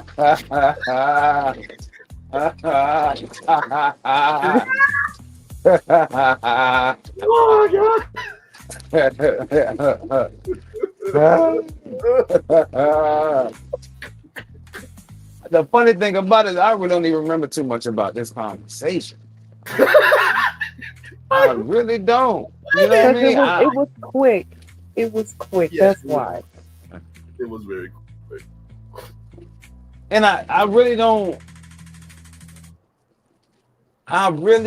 think Chris is into her like that. No, it doesn't seem like that, Eric. And I feel like she's fishing for a connection with Chris. That's what I really feel like she's doing, but I don't feel like nothing else. Yeah, she's definitely fishing for something, but it's definitely not the right man. I don't know what she's fishing for a mystery. It's crazy because this was such a short little clip, and all she talked about was the fact of what she wants and how she had those 3 connections and she tested them all. And Chris was like, "Whoa, I didn't even know that's what he's doing."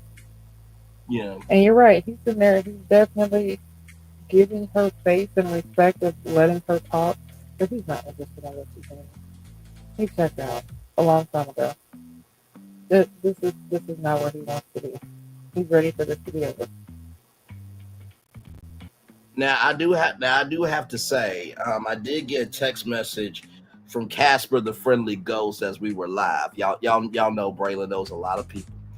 And Dapper, his cousin, said, "Listen, it's already hard to date a ghost because she's already dead, but I won't even come to the physical realm to see an empty soul." That's what Dapper, Casper's cousin, texted Wow, me live. that was crazy. That was crazy. Damn, this a waste of trip. That was crazy.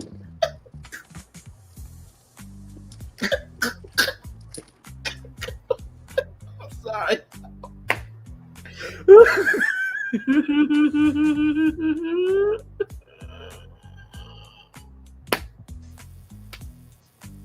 Chris is ready to go. He was like, listen, that conversation was probably just a shorter skirt.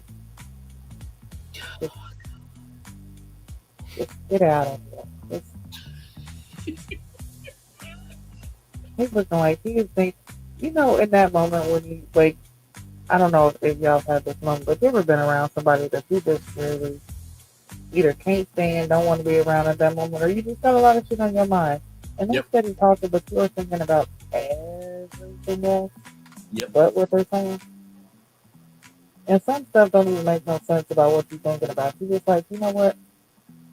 I think I saw a cat playing in that box of cat litter earlier. No, absolutely. I definitely. Run earlier. I saw the man.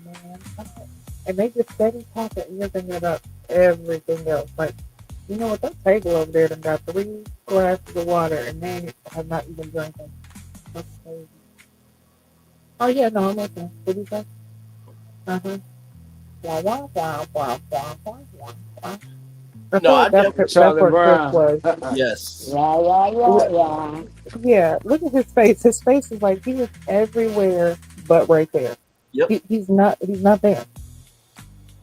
And ladies and gentlemen, we're not talking about the cha-cha slide, Charlie Brown. How about now? Where there's some energy with that Charlie Brown. No, we're talking about the Charlie Brown, the womp, womp, womp, womp, womp Charlie Brown, ladies and gentlemen. Child, I swear, Christina sees this show, she be like, oh, he think he a fucking smart ass. That but don't even exist. Well, Casper's been around and more famous than your whole existence, child, the non-existent career you've never had. I'm sorry. Did that? Damn, that really came out my mouth. I am so sorry. I'm really mad that I cannot unsee Daphne right now. Like, this is what's blowing me up into the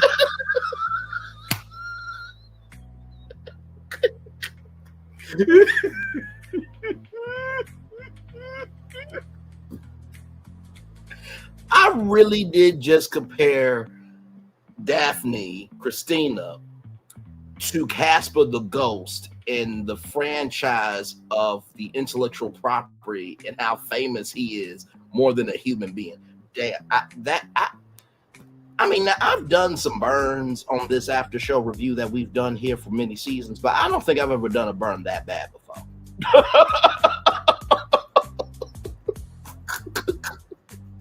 I think the text message from Dapper was the worst burn.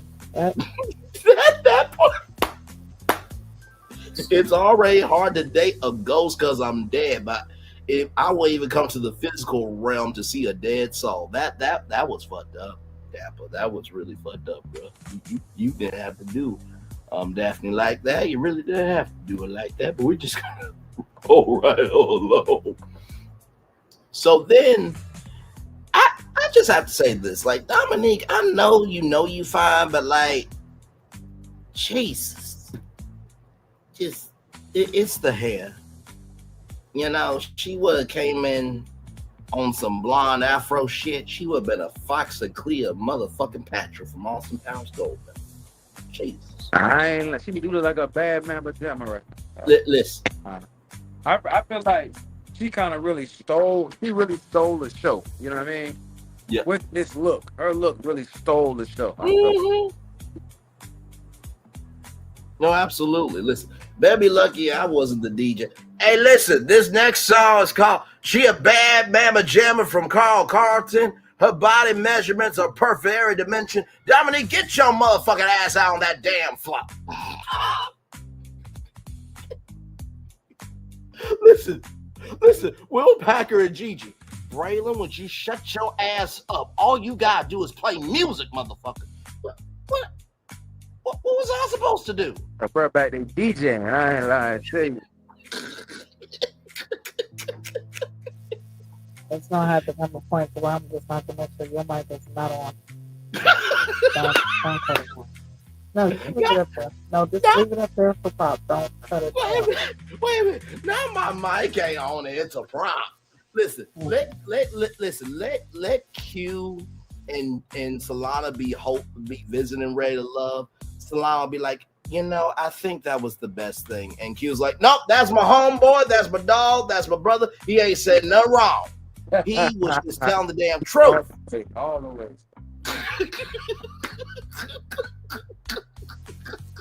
It sounds like Braylon, follow the teleprompter. Follow the teleprompter. And then I would say to you, do you know who you're talking to? That would be like asking me to shut up. And I'm like, exactly.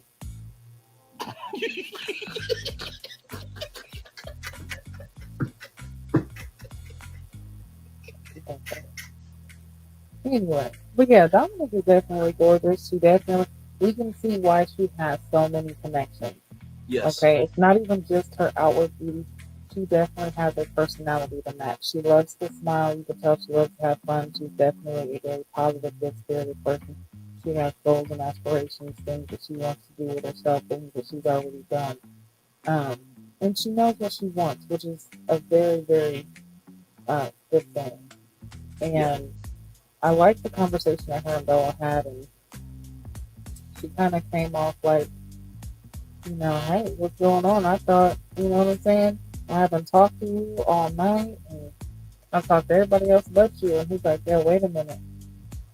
I've watched you all night. I could tell you exactly where you was and who you was with. You was right here with Chris. You was right over there with what you said, Donovan. And I've been, watching you. And she said something. He's like, you cute. That little laugh and their interaction that they have with each other, I feel like was very wholesome. But you can tell that he's definitely into Dominic. Okay? He's into her. I feel like that is who he is definitely trying to pursue. But with him being humbled and realizing, like, hey, even though she's your top, she has other people. Yep. She's in, Donovan can still be her top, but she's still other people's top as well. Absolutely. So I think that was definitely humbling, but I like them. I like them. No, I like them too, and I do think that there was an energy shift because I think it was Bello that said something about I have to reshift or something like that. I think that comment was said in either one of their confessionals, and also too, shout out to a Black entrepreneur because Dominique is going to have a store called the Fly Closet, and I feel like Bello probably wants to make her fly through the closet, ladies and gentlemen, if you can pick up what I'm putting down. And Bello, because he's a real estate agent, wants to, show her a property. Now, is this enough room? I feel like that was definitely very positive, not to cut you off, but that was great. Yes. The fact that he was like, hey, oh, you want to do that? Well, listen, I'm in real estate. How would you feel about me helping you find the location? And that right there, that's teamwork. That's like, okay, let's go ahead and connect right now. You know what I'm saying? So, good thing bringing that up. Yeah, no, absolutely. I thought that was a very wholesome moment, and of course we won't see that tour of the property because there might be some testing of the property, ladies and gentlemen. Just, I mean, if I was a real estate developer, I would definitely make sure that Dominique is not only making sure the property is working for Dominique, but would definitely be enjoying developing something with her in that property. He is a developer of real estate, and he is claiming that real estate of Dominique. Go ahead, Q. Question, brother. Right? Question. Yeah. So, I mean, every point of view is different. I'm not saying that, I'm not saying, his approach is wrong, and I'm not saying his approach is right. To each his own, right? Sure. But when you are pursuing a woman, right? Mm-hmm. The things that you can give her, the things that y'all can do together, how you can help her in her career or whatnot. How do you feel about that approach? You know, I think that's a very good question. I think it's all within the context, conjecture, and connection that is made, right? If I was on Red or Left, like I said, I'm in Ohio. I don't think they'll come to Ohio, but hey, they came to Detroit, so you never know. But if Braylon's virtual tour was, you know, the show that is, and I had all the TV shows, the Braylon Morning Show, and, you know, we were doing our thing as well, right? I don't think if I was on Ready to Love Ohio that I would offer Braylon's virtual tour as a power chip. And I'm going to tell you why. Because if you can't handle who I am as a human being, why in the world am I going to allow you into my world? I'm going to say that 2 more times. If you can't handle the person who has domain of the world that you are so curious about, why would I let you into that if you can't handle me? If you can't handle who I am, why would I allow you to be in my world where I have my domain? Because if I was on Ray Love Ohio and there was a woman that said, well, you know, I'm an entrepreneur and stuff, I'm like, well, you know, I do have this, you know, huge, you know, show that's on 6 to 8 p.m. live on the E Network and streaming live on Fandango at home. We could do a 2-hour show together. Well, why offer that if I'm on the show for love? And plus, all she got to do is go to Brainley'sVirtualTour.com and apply to be a guest, obviously. So, you know, that there's already a pathway. But here's the thing, though. When you open up a space to offer a resource, sometimes they will not love you because of you, but they'll love you because of the vault you have. You know what I mean? So that's just my take. I know that was long-winded, but hopefully that answered the question. Brother, I feel the same way you feel. 100%. Now watch this. Watch this. He offered her an opportunity, you know, with her store. Right? Yes. The other girl roundabout asked him for a massage, right? Mm-hmm. But he's more open to helping Dominique, right?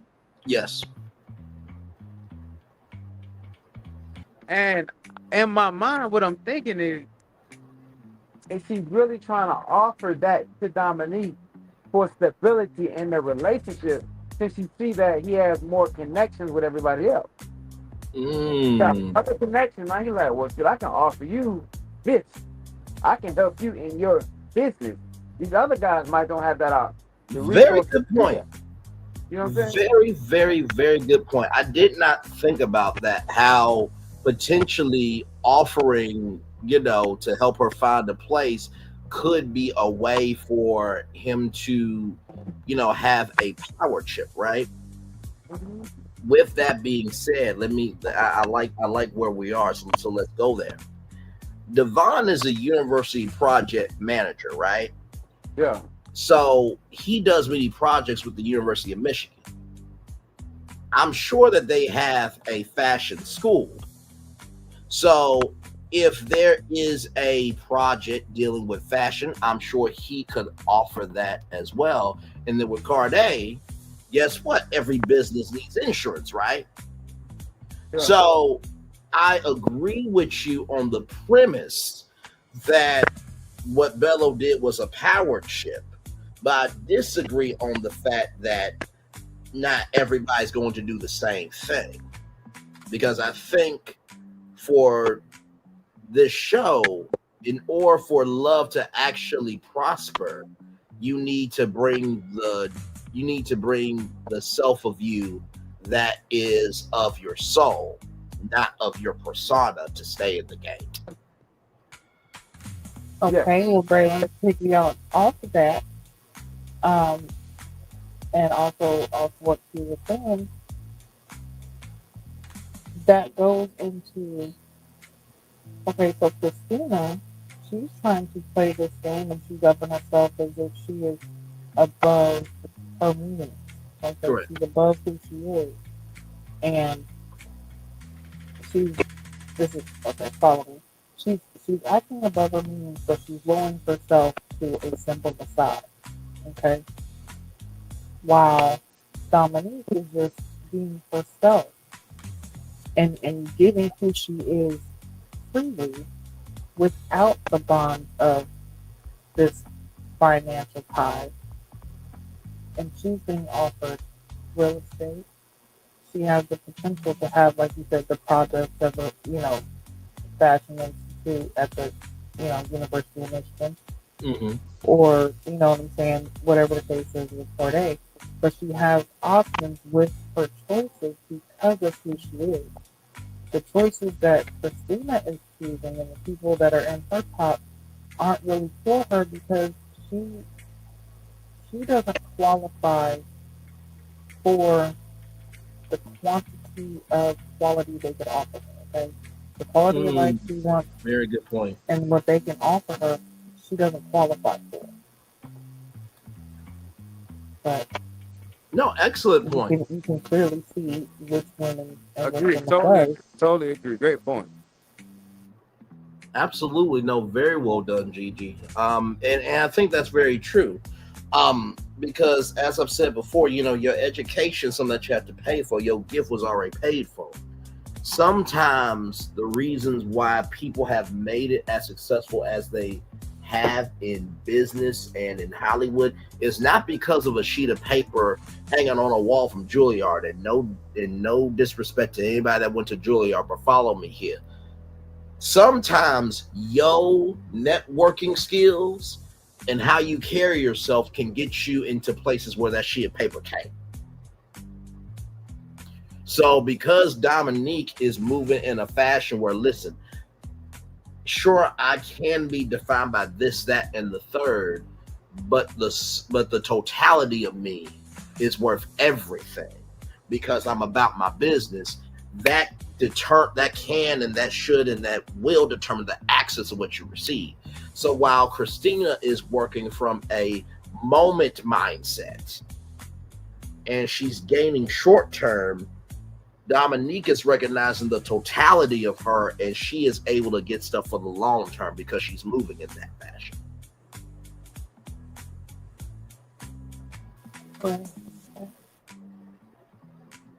Hey, but another thing, right? Bella, you can't play that game with Dominique. You can't. You know what I'm saying? Dominique's already familiar with a certain world. So just because you're offering her assistance and you're offering her resources, that's nothing new to her. And I feel like I hope he's not using that to try and get his way in the door. Sure. Sound more appealing than the next person. So if that's the way Bella operates, and another thing about it is, right, I just met you. You know what I'm saying? So for me to want to do business with you and I just met you, or help you like that, that's a long-term commitment. You know what I'm saying? That's a commitment. In what way, Q? And the reason why I'm asking is because of this, right? When Dominique brought up the fly closet and Bello said, I can help you find a location, that to me mentally, that's where I thought it was going to end. Because here's the thing, right? Bello could showcase a property to her, but that doesn't mean it's going to work for her. She's going to take Bello's property, and she probably has been having this project, she's probably been working on this project for a while. So she'll take that to other ones because at the beginning, middle, end of the day, just because I have the commit doesn't mean it's going to be the right price, right? So she'll have to make that final decision. But if you can give a little context, conjecture, connection to what you mean by commitment, because I just thought that Bell was saying, I can help you find a location.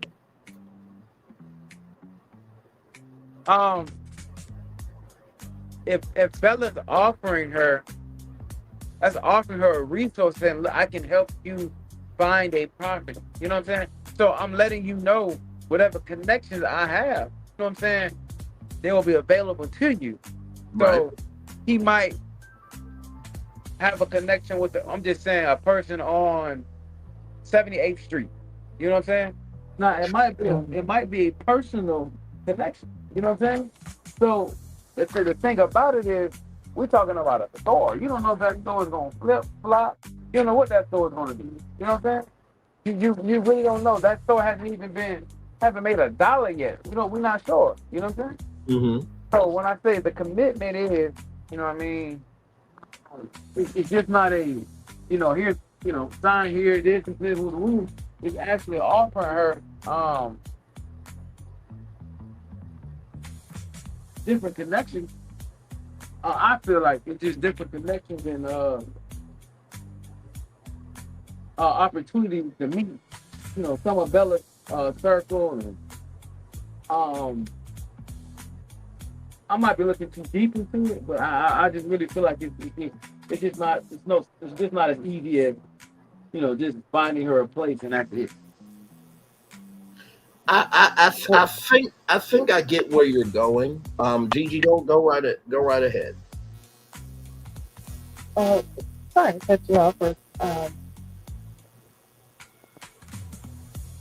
Listen, I just think like with that's more of like, to go back to how we see with Bello. Bello, I feel like, is more invested into Dominic, and he feels like their connection is stronger. And she might actually feel the exact same way about him, like their connection is really that strong. And just like you said, his wife has to be ambitious because that's how he is. So him asking the right questions and finding out like, hey, her goal is to, open up a store, him saying, hey, I can offer these resources. I feel like that was also his way of letting her know I am all in.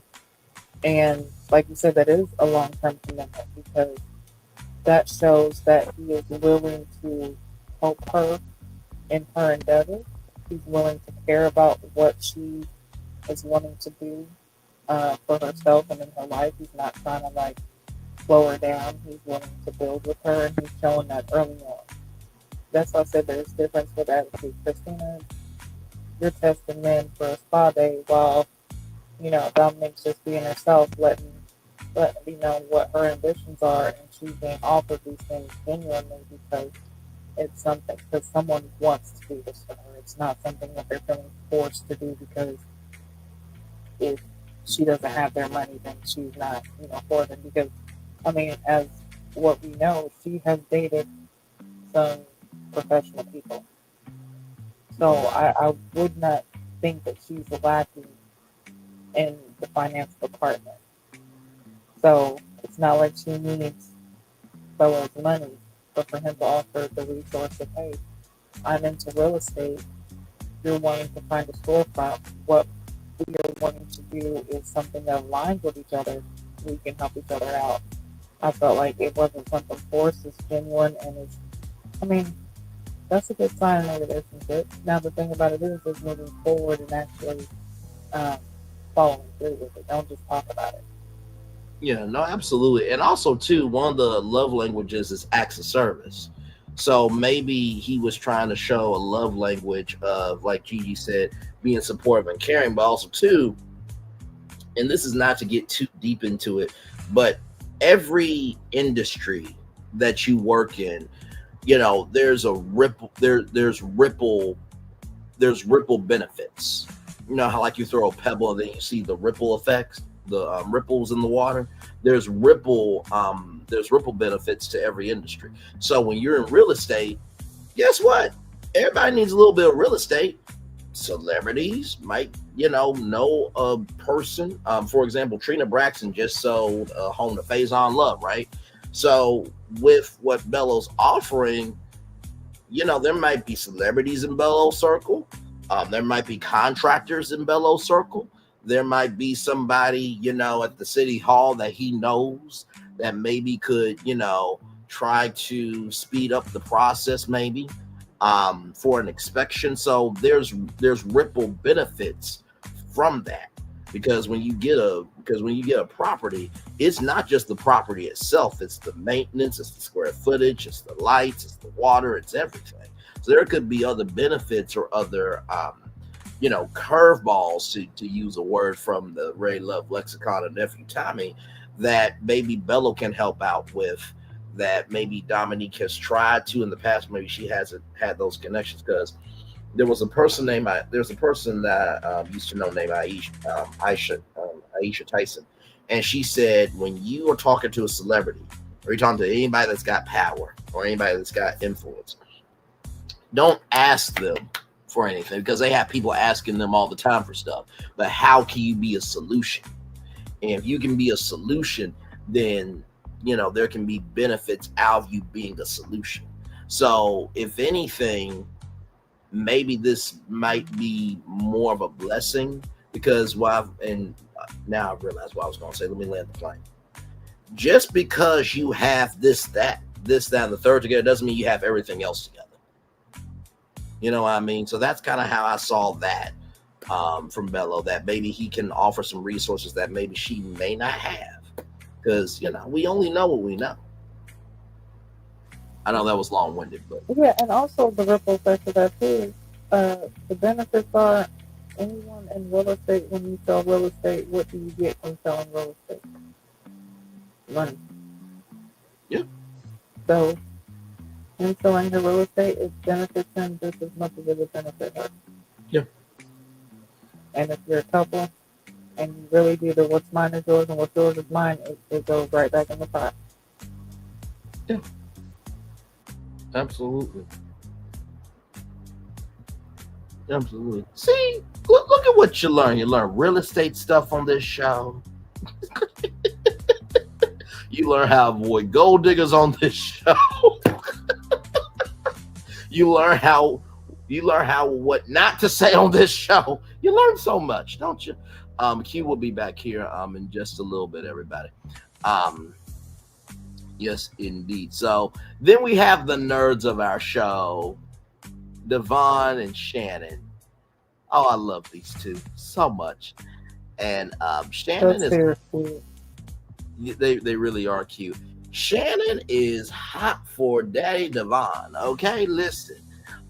She was like, "Wait a minute, you got your chest out. Hang on a second. I kind of like this."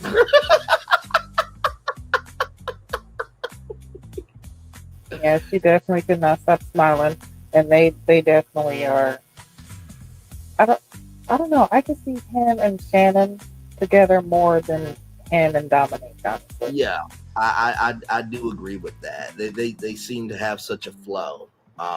You know what I mean? And I think sometimes, I always joke about everyone's got an inner freak in them. It just takes the right person to bring it out. But also everybody too has an inner geek. Everybody has that softer side. Just takes the right person to bring it out of you. And so a question gets brought up about Pilates, right? And Devon says, "Hey, listen, I don't mind going to Pilates." And, Shan was like, "Well, I'm glad that you're in touch with your femininity, because, not all men, are like that." And so it seems like to me, Gigi, that Shannon is that girl, but she's never found that person to allow her to be all of that girl.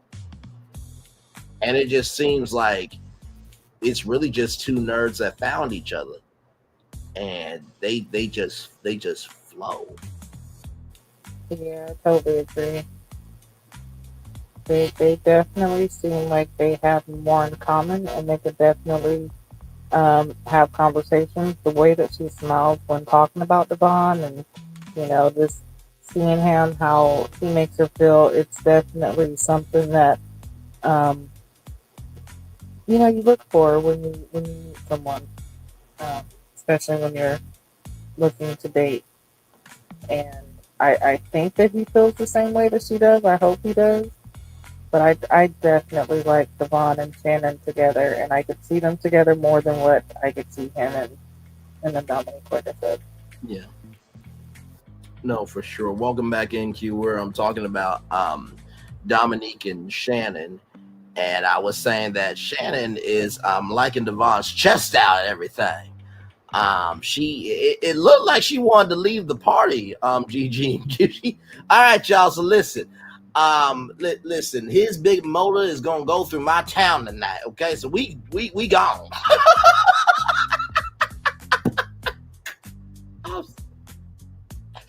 I'm so sorry, y'all. Barry Gorey gonna be like, listen, you cannot work with Motown, Braylon. We love your energy, but bro, did you say his motor going through her town live on YouTube? Did you see, Barry? It's called personality, sir. I didn't mean to, do Motown like that, but you made the title, so.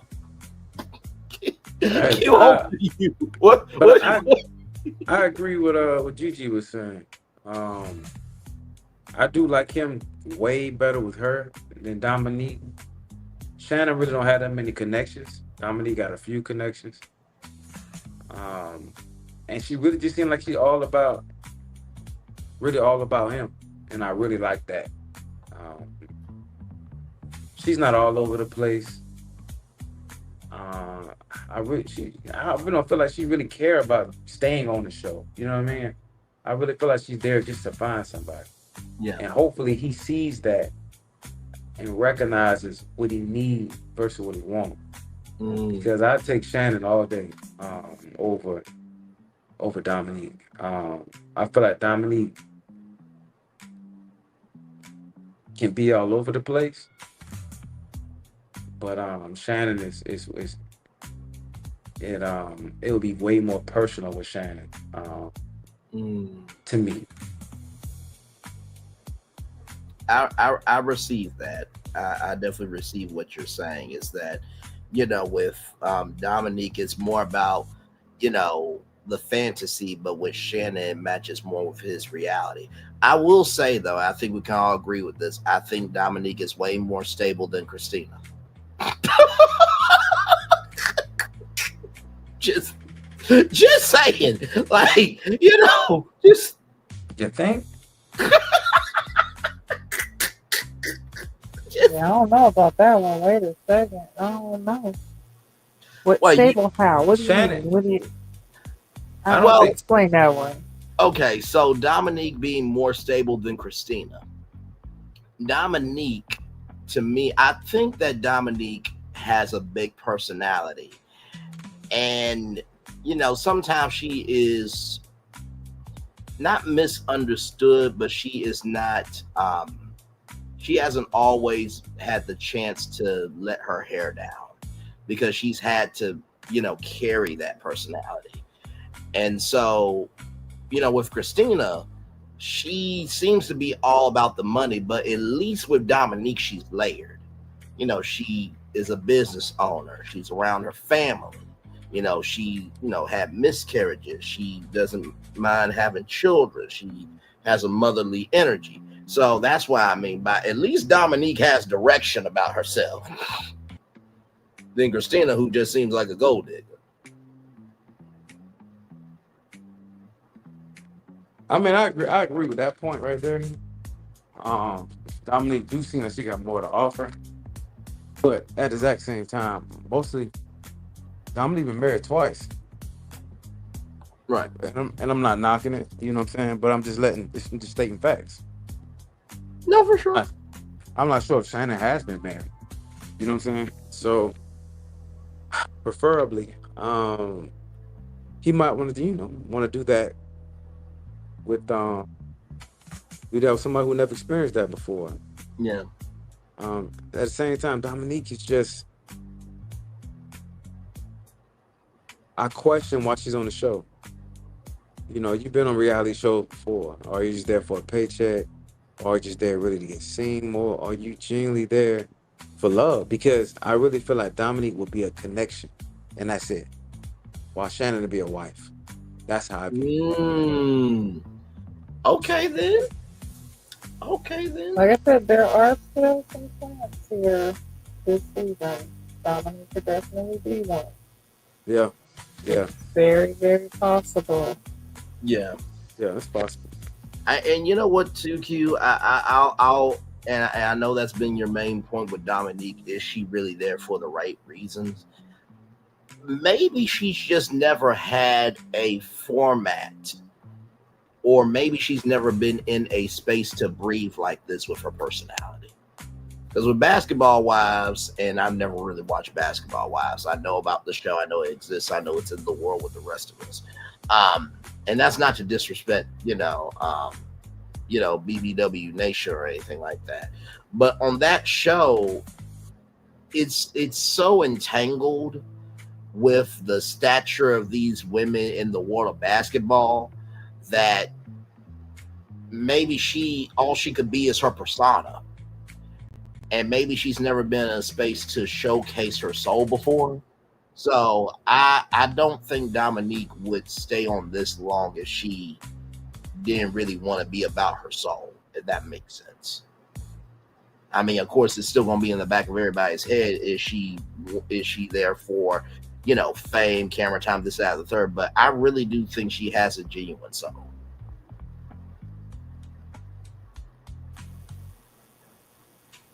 Yeah, I think she has a genuine personality and definitely a genuine way about herself, and she could definitely be there for love. Just because she was on Basketball Wives, clearly that relationship didn't work out because she's divorced. So she really could be looking for love, and Bella could be that person that she's looking for. It does seem like they have some type of connection, and maybe she's trying to get away from dating people who are in the industry and who are in front of the camera a lot. So this could be her way of, kind of getting away from that, but still, like you said, showcasing who she is. Yeah. But yeah, when it comes to, I don't know if I can say she's more stable than, I don't know, but I can see where you're going, but connection-wise, I'll agree with you. She's definitely a great connection, and she could possibly be a great wife for someone there, but I don't think she's Devon person. Yeah, I think if the show ended right now, I could say Devon and Channon, Donna and Vince. I could say that right now. If the show ended right now, which it's not going to, but I definitely feel those two for sure.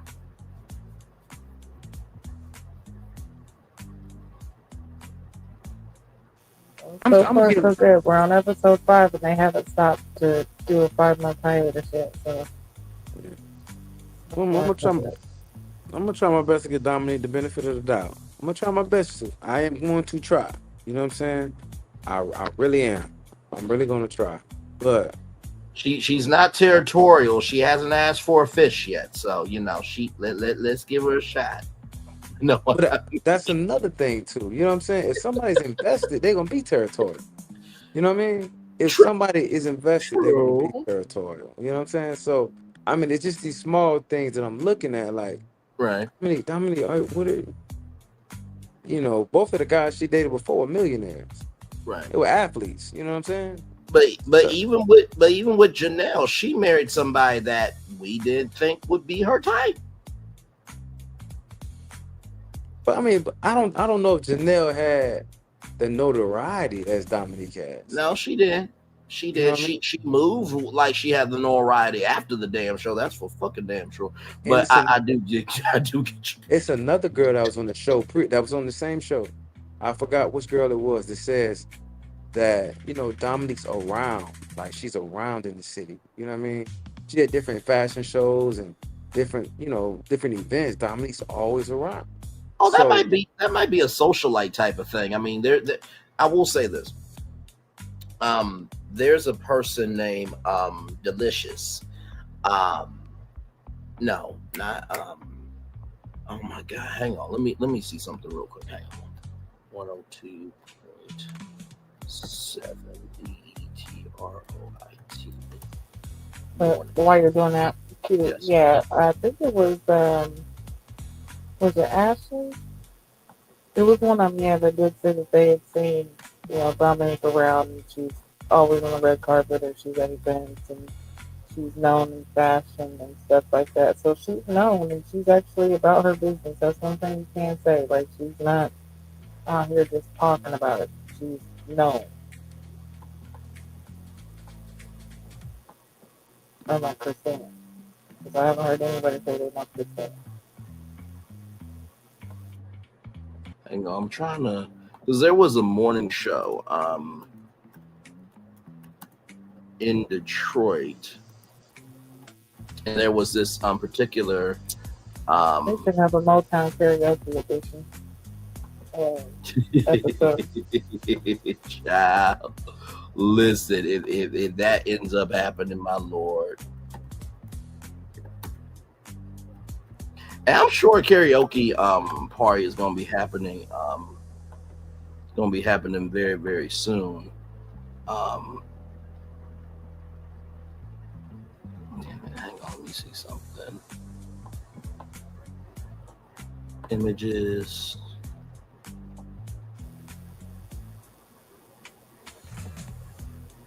Yeah, but Shannon and Devon definitely are more of a couple, I feel. And even they kind of, look like they stepped out together in a way.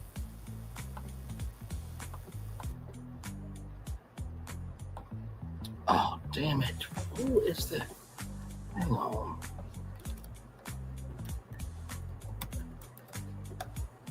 Because it's going to get on my last.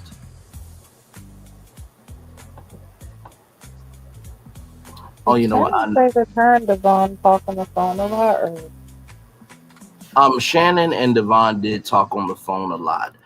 Yes, they did. Yeah, they said that they talked like every day, I believe.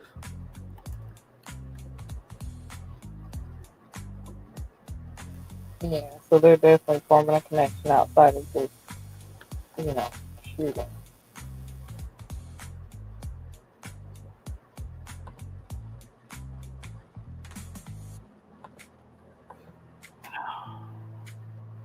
Hang on. I know the right one when I see it because it's going to.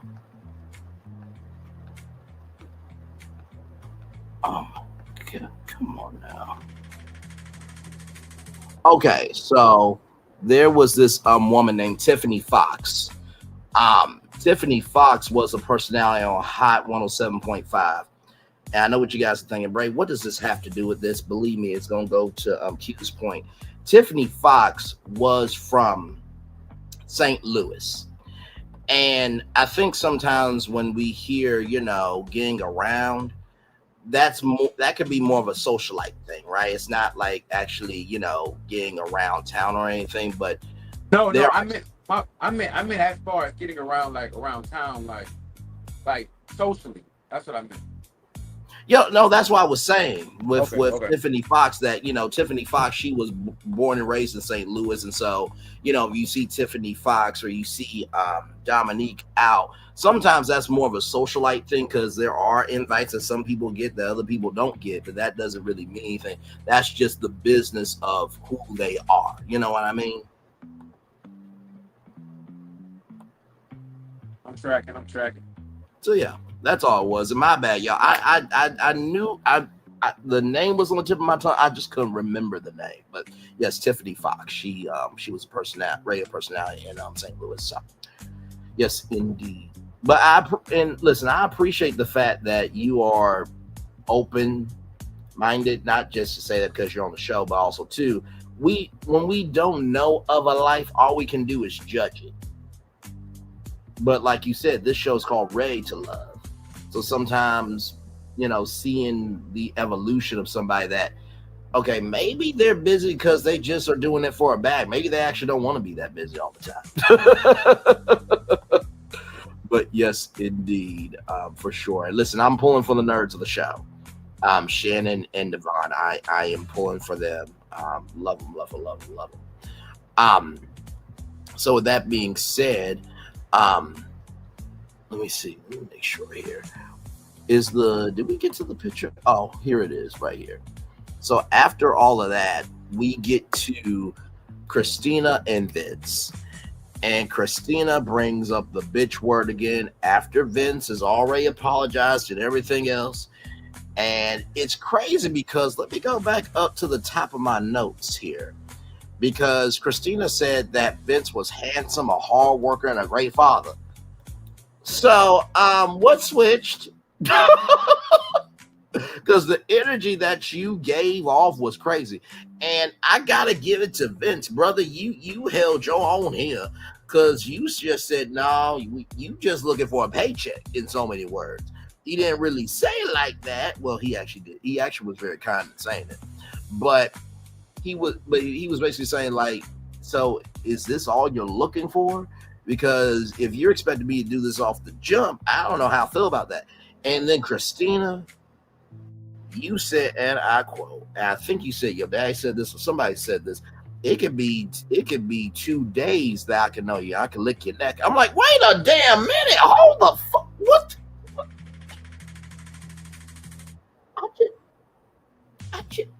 I mean, even Daphne had a process to get to Fred. They went on many investigations together. They got to see all the range of emotions, you know. And Fred had to be a protector at times because there was some dangerous ghosts, you know, and stuff like that. And, you know, they had to, you know, evolve and, you know, have a trust with each other. But 2 days of licking your neck, what the? Y'all can have at it. I'm done. And Vince looks so fucking happy to walk away from that conversation. I mean, listen, as adults, that is very true, honestly. You know, sometimes it takes 27, 32 minutes. I mean, her leaving with that and then going into this thinking about my daddy did whatever my mama wanted. My mama didn't have to want for nothing. And it was like that for 39 years. If he can't do that to me, then I don't want it. It's like, wait a minute, there's a difference in being a provider and giving someone what they want. Mm-hmm. One, you got to make sure you're financially in a position to do so. And one, you're only going to do stuff like that with people that you really want. And like I said, okay, you either get that and then you're lacking other stuff. And if you get all of it, then that's, again, because you are the person that they feel like is deserving of that. You don't just get it because you say you want it or because you feel like you deserve it. That's not how that really works. Correct. But Christina, her whole demeanor after Vincent had already apologized to Lauren, him and Lauren had the conversation. Christina, you go, you want to decide, you know, y'all talk about it. He lets you know he's already apologized to her. And then I think she made the comment also that she was doing that to basically let him know that they don't have a connection. And it's like, why even go through all of that? It didn't make sense. Like, that was just an easy way to get you eliminated. Yep. I think she forgot the fact that somebody was going home that night, Gigi. I don't know if she didn't know like this wasn't going to be a later in the week type of thing. You know what I mean? I think what she tried to do was what Will Smith and Tommy Lee Jones did in Men in Black. Listen, I'm be this stupid, and I'm gonna let the week be that, you know, that device that erases your mind. So I'm gonna let the week just happen, and then hopefully by the time we get on our date, you'll forget this shit. Nah, boo boo. Listen, she needed the whole Scooby-Doo crew because she was definitely missing a clue. You know what? I really think, of course, Vince didn't even care. And rightfully so.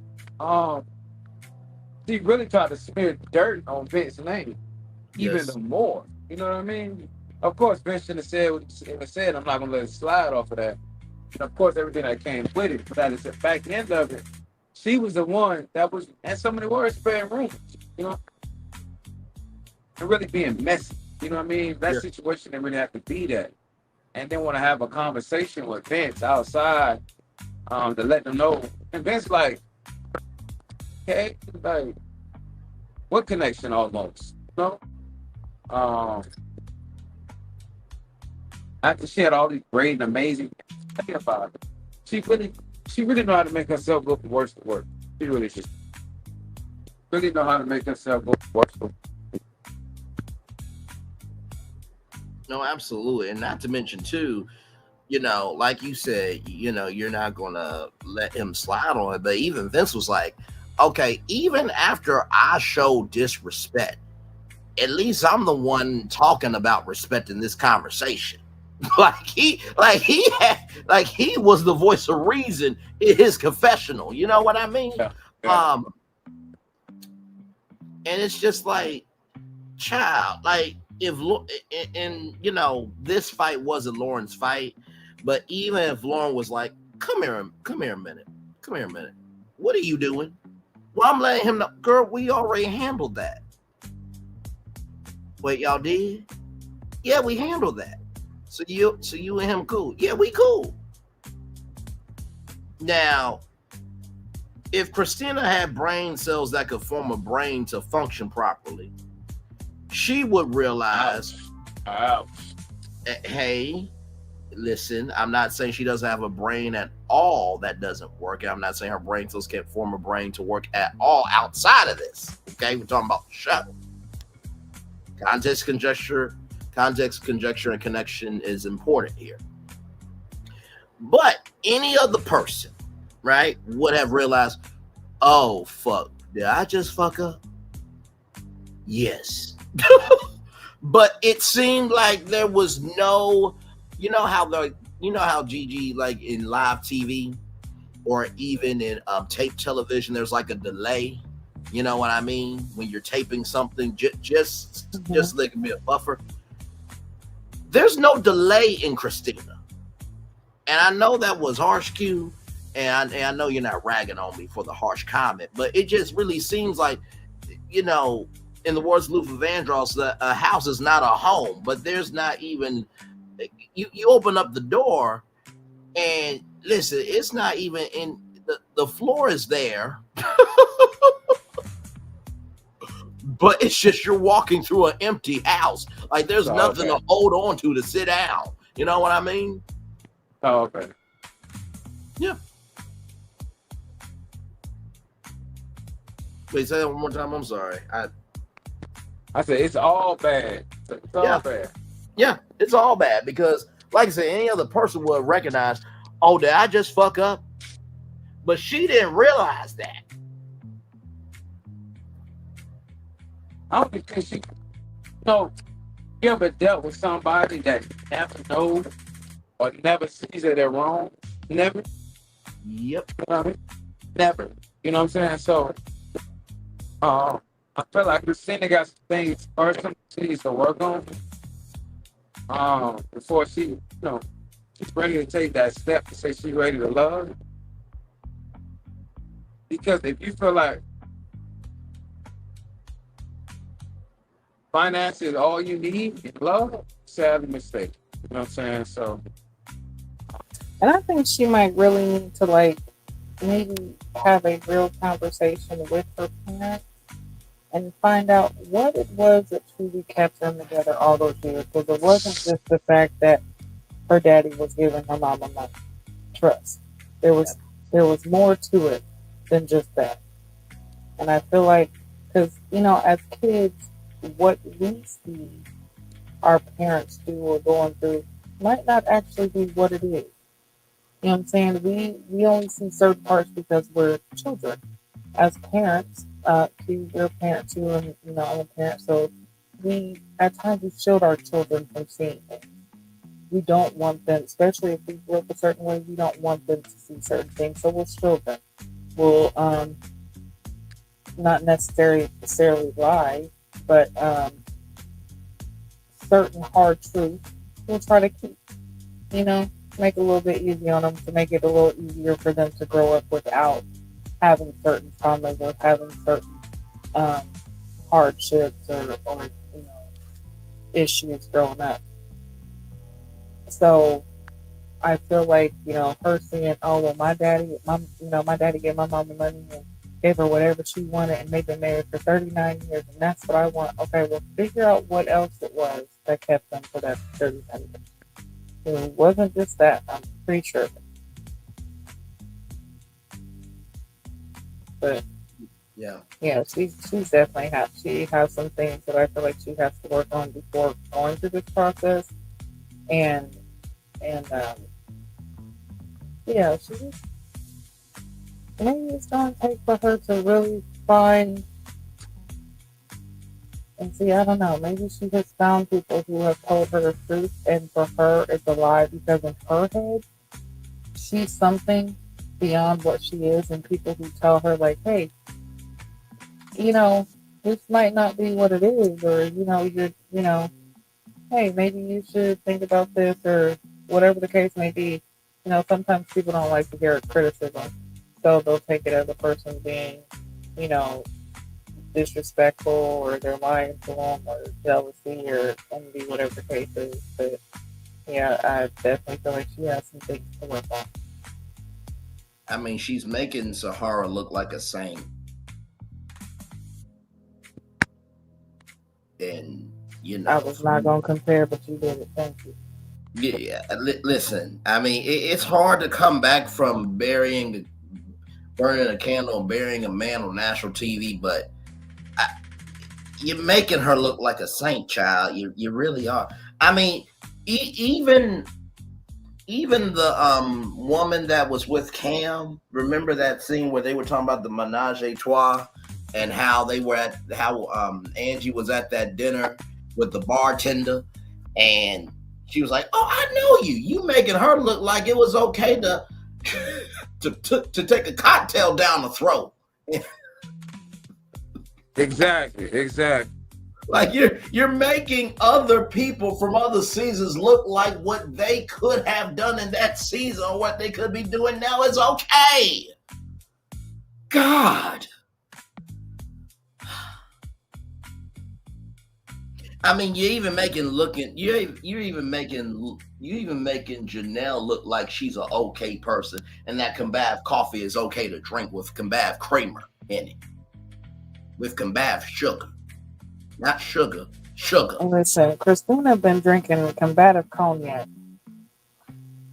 Not combative cognac. Yeah, she got that combative Cavassier. It could be Cavassier. She ain't drinking that yak. Yeah, she's drinking that combative Cavassier. Drinking that Cavassier. She better not pass.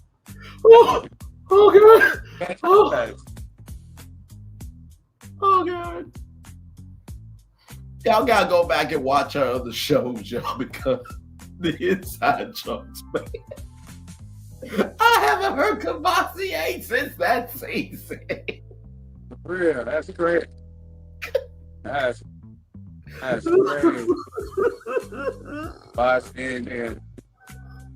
That's great. We gonna talk Christina pasta Cavassier. We gonna talk Christina pasta Cavassier. That's wild. Yeah, ever drunk Cavassier, that's the worst yak ever. I promise. Honestly, I feel like if the song "To the Window, to the Wall" was played, Christine would be like, "Oh, we're actually going to an actual wall, or we're going to an actual window." Wait, what? Does she not know that just means it's a vibe that we just bouncing off the wall, shooting up in the sky, hoping we land? Does she not know that that's an energy? What the fuck is wrong with her? We don't go no fucking damn door to no damn window. What the fuck is wrong with him? Christina's more so, you tell her to the window, to the wall. She's like, okay, but if I go to the window, that's going to be $700. I need that right now. And if I go to the wall, listen, you have to make sure you pay for my trip to the wall. I need to know that you can afford me going to the wall. Okay? And listen, and when I get to the wall, it has to be the best wall, okay? I don't do simple walls, okay? I don't do corner walls. I don't do side walls. It has to be the main wall, okay? Well, look, listen. I know I think about walls. Hello, YouTube. Hello, everyone. It's nice to see you. I watched Ready to Love with Melania. Great show. Great blacks this season. Great blacks in Detroit. We love some Detroit. We really do. Now, Gigi, you brought up walls. What's going on for walls? Well, That's Trump, you crazy. know a lot about walls, Well, yeah, besides the well, fact of how to build one. see, listen, I'm trying to help here. Okay, now normally I don't have the blacks, but I heard the window to the wall thing, and it's a great song. It really is a great song. Godfrey, who I hate, he's a black I hate. He made fun of me with Dr. G, and he said he's one of my favorite doctors, and the G thing is my favorite, but he made fun of the fact that he has to do a T thing. So I don't like Godfrey, but I like you, Gigi. So what is this thing with a wall? I'm trying to be helpful. I don't do this at all for anyone. Okay, you have special access right I think I'm gonna have to be like a Kaepernick and Neil to this one. I do not condone this conversation. now. This Okay, is a well, black only channel. We do not allow orangutans and oh, you know any what, Braylon, take over because I heard from the window to the wall, and I just thought it and would the be window nice. to the wall is where you need to go. Oh, In okay, a okay, I'm, cell that I'm doesn't have any windows and only walls okay. I'm that gone. are padded with. Okay, I'm gone. I'm gone. thank you. Hello, Braylon. Hello. Yes. Hey guys, how's it going? Nice to hear your voices there. I don't know what happened on the stream, but I'm glad to be back. Yes, indeed. So what were we Listen, they talking about? always listening in. We know they're listening in, so we don't I, deal with the likes of them. so I think we covered everything with Christina, correct? Or Daphne? Hmm. Okay.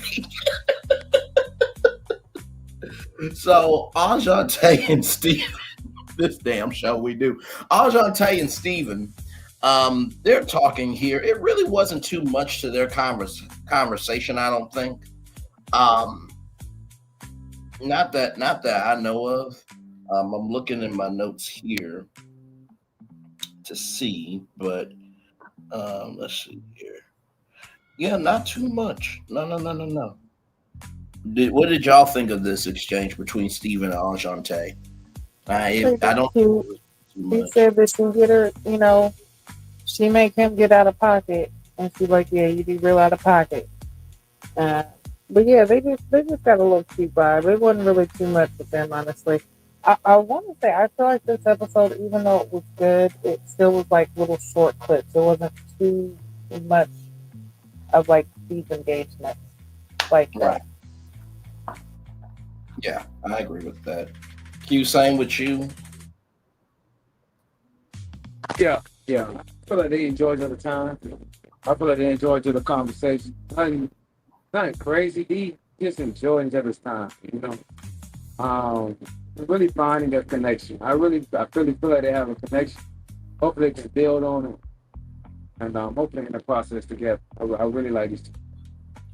Yeah, no, fully agreed. Fully agreed. So then you have Nicole and Chris, and Chris said something that I think a lot of people really don't say out loud on this show because he said to Nicole, "What if I don't find my person on this show?" And Nicole had the same thought. And what I liked about this exchange was they said the quiet part out loud, but also too, they're not letting that thought dictate their confidence in their movement. What did y'all think of that? Because I thought that was a very vulnerable moment um, of recognizing that, hey, you know what? This isn't Survivor, so I'm not going to be, I'm not really losing anything. Not like I'm losing out $1 million and being the sole survivor, but there is a chance that my heart could be, off of my mental island of how do I move after this? What did y'all think of this?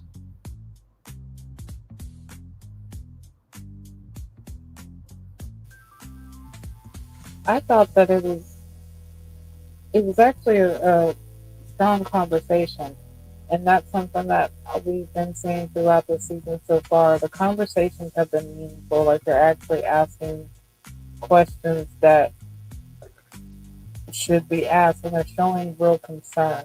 It's not just the materialistic part. They're actually, that's why I said I feel like there will be more connections this season because these people are actually worried about finding someone. They're actually looking for their person and trying to make those connections and deepen and strengthen the connections that they have, and you know, um, weave through this process the best they can for the most part.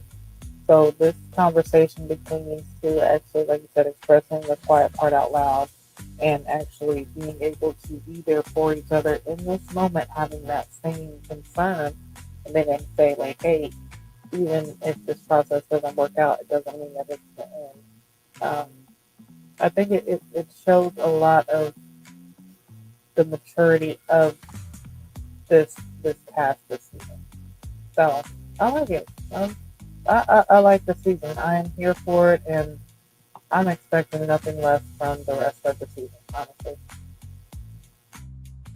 I mean, I really love the question that he asked. I really love it because it really shows you who's there to find love. You know what I mean? What if my person not here? You know what I mean? What if my person is not here?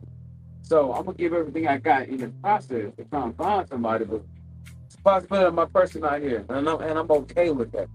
Or Right. find a piece to be okay with that. So for the most part, yeah, let me find that connection. Let her find me a connection. And it's crazy because I remember her being on a show, but she really don't get a lot of airtime. You know what I mean? But she's gorgeous. Yeah. Gorgeous. You know what I'm saying? And I would love for her to get find somebody and at least try and build somewhat of a connection. But if your vibration is just a little, might be not as, might don't vibrate with everybody, or your energy might just be off.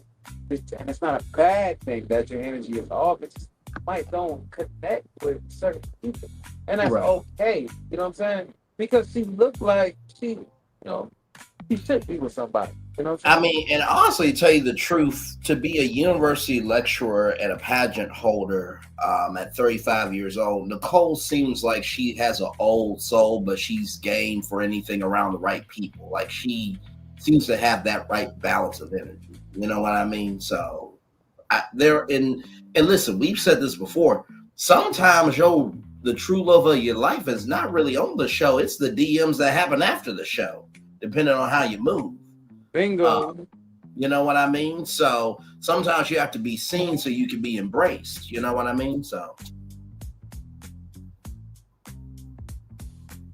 Okay. but Nicole, if it's any consolation to you, your DMs will be open before Daphne's.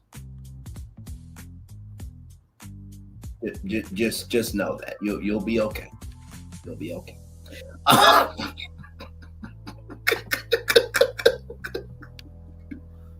I'm so glad they don't bring in. Well, I'm gonna say this, and I'm saying this with a lot of love, grace, and space, and on. It would be cool if you could feature, content creators' commentary in the reunions. Because listen, we're part owners of the Oprah Winfrey Network at this point. Okay, listen, Bravo, they got their social media teams and they got the content creators that cover the Bravo stuff. But OWN is really reliant on social media, heavy. Okay. But I just imagine what Christina would. I just only could imagine what Christina would be like if she heard, me call her Daphne. Did this black Negro just say Daphne? Really? Yeah.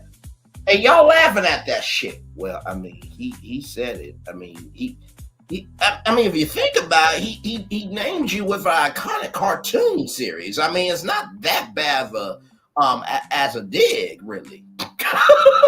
Because there's always one there trying to clean it up, but it is what it is.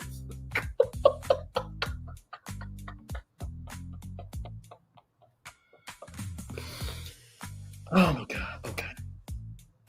So anyway, we see Lauren, Christina, Devon. They're talking. Enchante and Darius.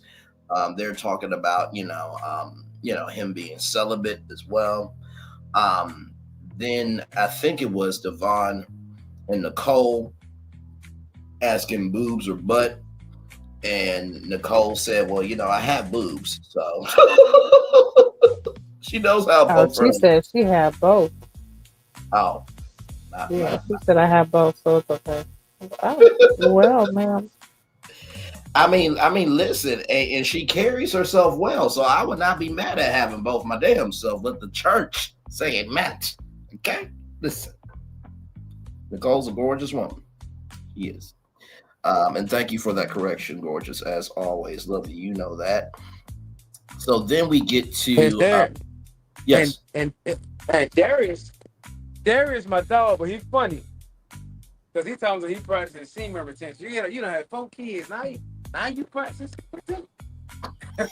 Listen, everybody want to be Kevin Gates. man. Everybody, he told me, yeah, I be having sex. I just don't ejaculate. All right, yeah, that ain't celibacy, nigga. Still having sex. Right. That was fucking. Yeah. I'm like, oh my god, he was really moment on national TV. I want to have that, that one moment, to sound deep. You know what I mean? Like, come on now. You already cool, Darius. You cool. You cool. You cool. Yeah. I'm celibate. How you celibate? And you guys, of course, semen retention is a part of celibacy because you're not even entertaining. Celibacy, you're not even having sex. He's saying he's doing semen retention. That's 2 different things. People who do semen retention are still having sex, but they're just not ejaculating. Now, if you are celibate, you're not even having sex. Listen, I'm gonna keep it a buck. Y'all know I say Devon looks like the older version of me. Listen, I am doing melanin retention with Shannon. Do you hear me? Melanin retention. Melanin retention. Okay? All right. Okay. That is wild. She look like she worth it too. I ain't gonna tell you.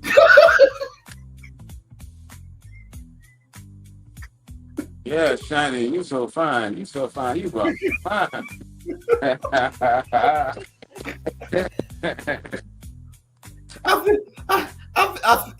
The thing about our show is we don't rehearse what we're going to say. So when someone is really like damn gulped, it's in real time. I feel like Gigi gonna be like, honey, I gotta do some melanin retention with you tonight. What's melanin retention? Get your ass over here and you'll find out. What the fuck is wrong with you? Listen, clearly, I honestly do have melanin retention because I am shades lighter than him. And it's so funny. So, Juneteenth, think about this. Juneteenth, y'all. Mm-hmm. Went out to the park and I had on kind of like a crop top dress or whatever. So, right. I tan. Like, I get light. In the sun, I tan. So, I tan, right? Oh, he's loving this shit because part of me is light, and then the other person got brown. He's like, oh, yeah, I like this. I'm like, I don't, because now I'm two-toned and it's already December and I'm still two-toned. Like, you don't understand this shit. I really look like part of my melanin was loading and then it just stopped. It was like, that's enough. Enough right there. You don't need no more. It was loading. It was loading and stopped. They started buffering. My shit went back to AOL days. I said, shit, somebody didn't pick up the phone. Who done disconnected the internet? The fuck? Keep loading. Charge it back up. Stop. Not the melanin was a dial-up connection. My Lord Jesus.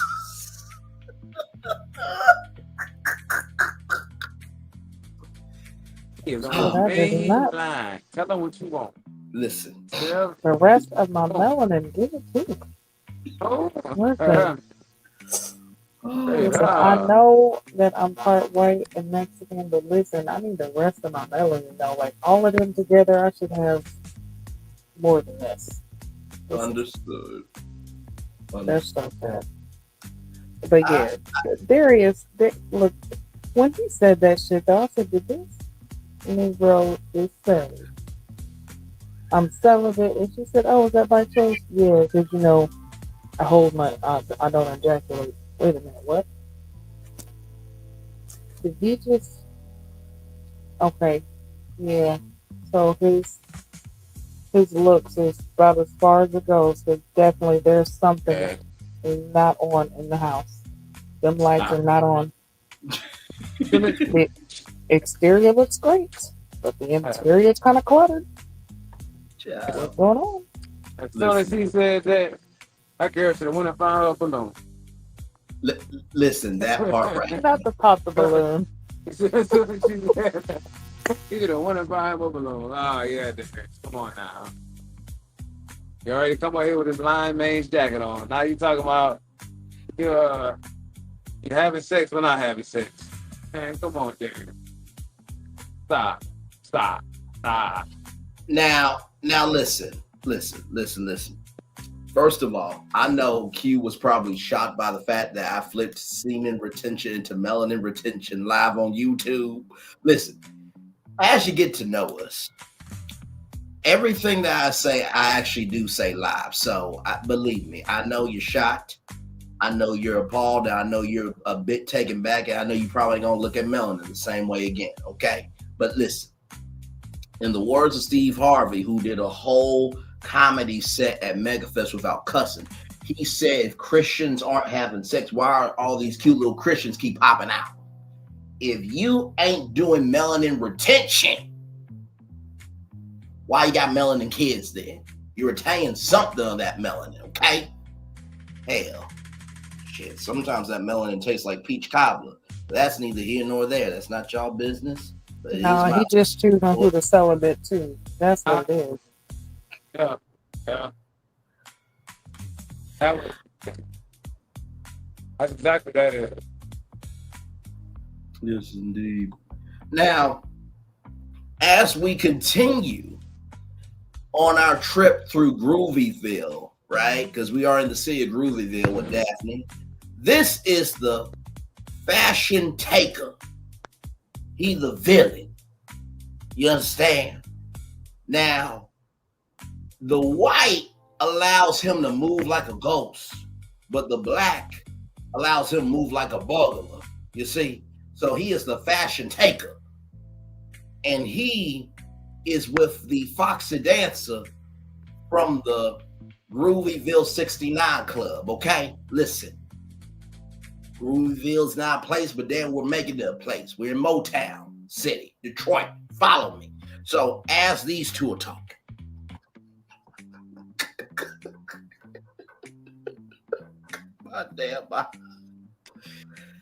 Darius wants an extraordinary woman, right?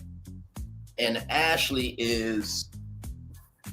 feels like Darius is too friendly.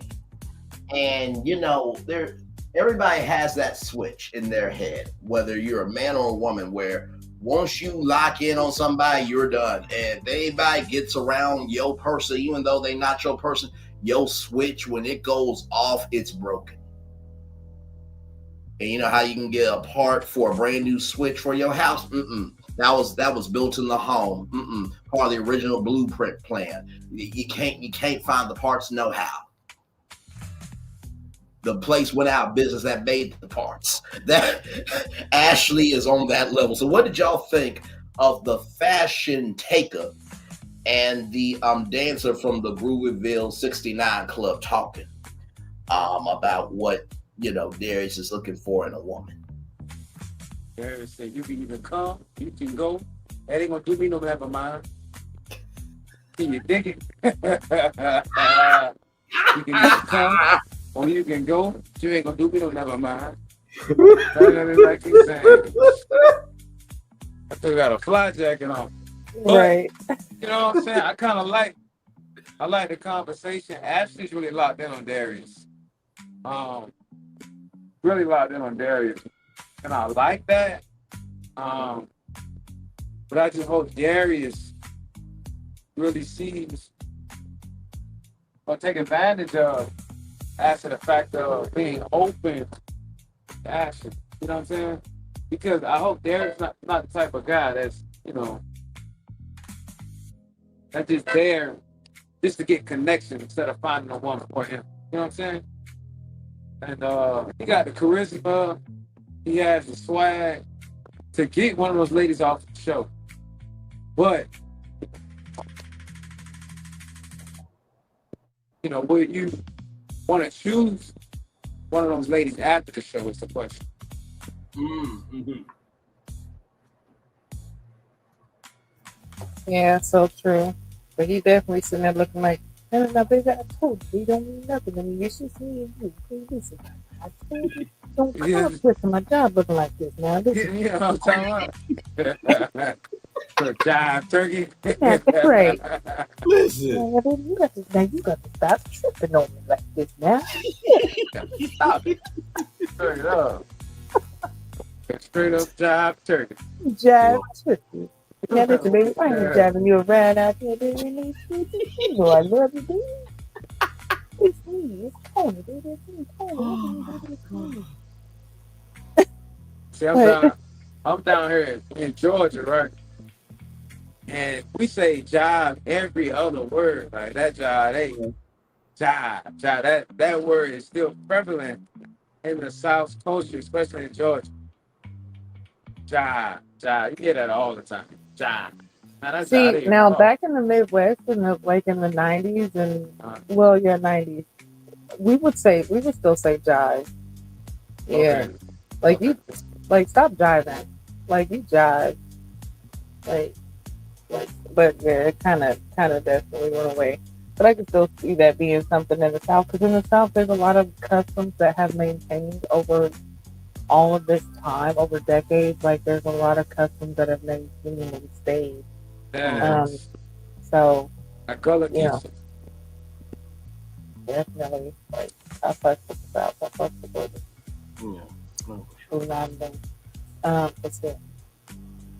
But yeah, I like the chemistry and dynamic between Darius and Ashley. I really, really would want to see them get together.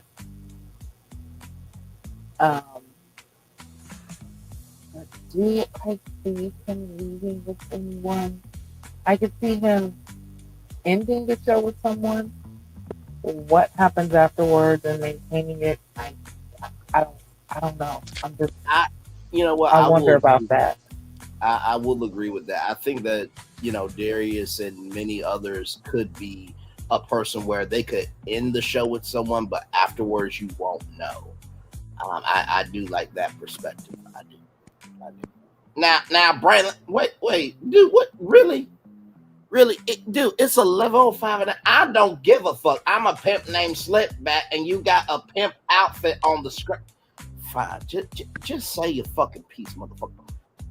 Can y'all believe, Braylon, this damn motherfucker? I don't come on the show too damn much, but a pimp named Slipback is here. GG and Kill Knife to see both of you. Now, I got to say, the pimp game on this motherfucker right here is really good. Now, that melanin retention, Braylon, that was a new one. Now, I have to tell you, that melanin retention is really real.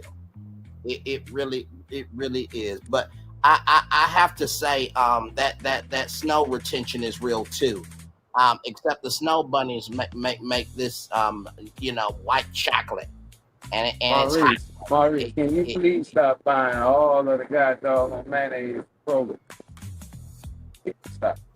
What? Well, hang on now. Listen now. There has not been any food in this damn episode. Listen, okay? There has not been any food in this episode. Actually, I'm quite disappointed that there was no food in this episode. There actually was food in this episode, Maurice. I'm surprised you missed it because Darius was scooping out heaps of mac and cheese. Yeah. Wait, there was food in this episode? Yes, there was food. Oh, you know what? That's right. You know what? I'm sorry. Me and Sharice, we go to 5-star restaurants. I'm so sorry. It was a scene that did pass me by. Since when did Popeyes become 5-star?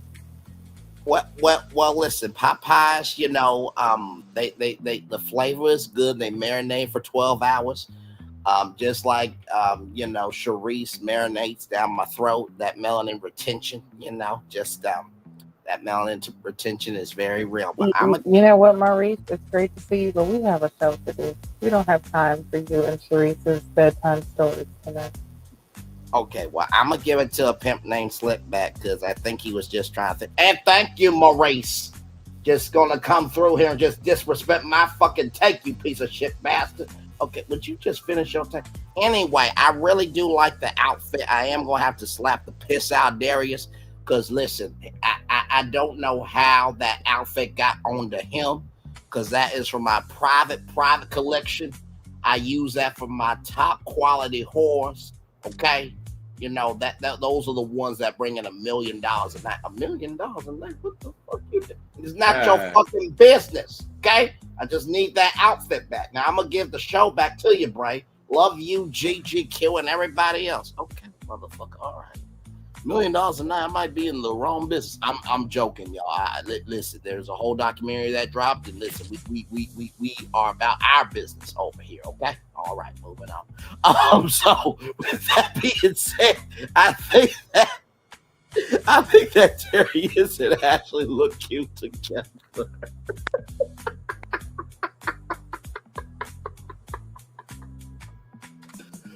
Oh my God! And listen, I do think that there is a soft side to Darius. I think it's just right now he's in the process, but there's not really anything tangible as of yet. You know what I mean? So, but something's developing. Oh my God! And then right here. By the way, y'all, I do not know, for real, I do not know how Maurice and a pimp named Slipback both were here at the same time, okay?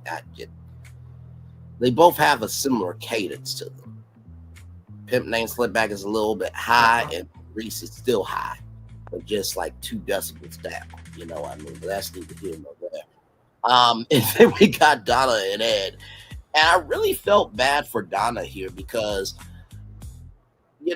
yes, there was some confusion, but I feel like on Ed's part, I thought that y'all were okay with that. I don't think that Donna should be, dragged or, brought to the carpet or any other fashion because y'all were both mature on it. And, Donna said what she said, but my mama said a long time ago, not every Christian is a Christian. You know what I mean? So take that for what you will. But, I feel like even though these men are religious, that is your piece, but that shouldn't dictate everything about Donna. There's more to her than just that. I really felt bad for her because I don't think she was trying to, she wasn't trying to do the most. She was just trying to do the most that she could to be understood respectfully. So what did y'all think about this?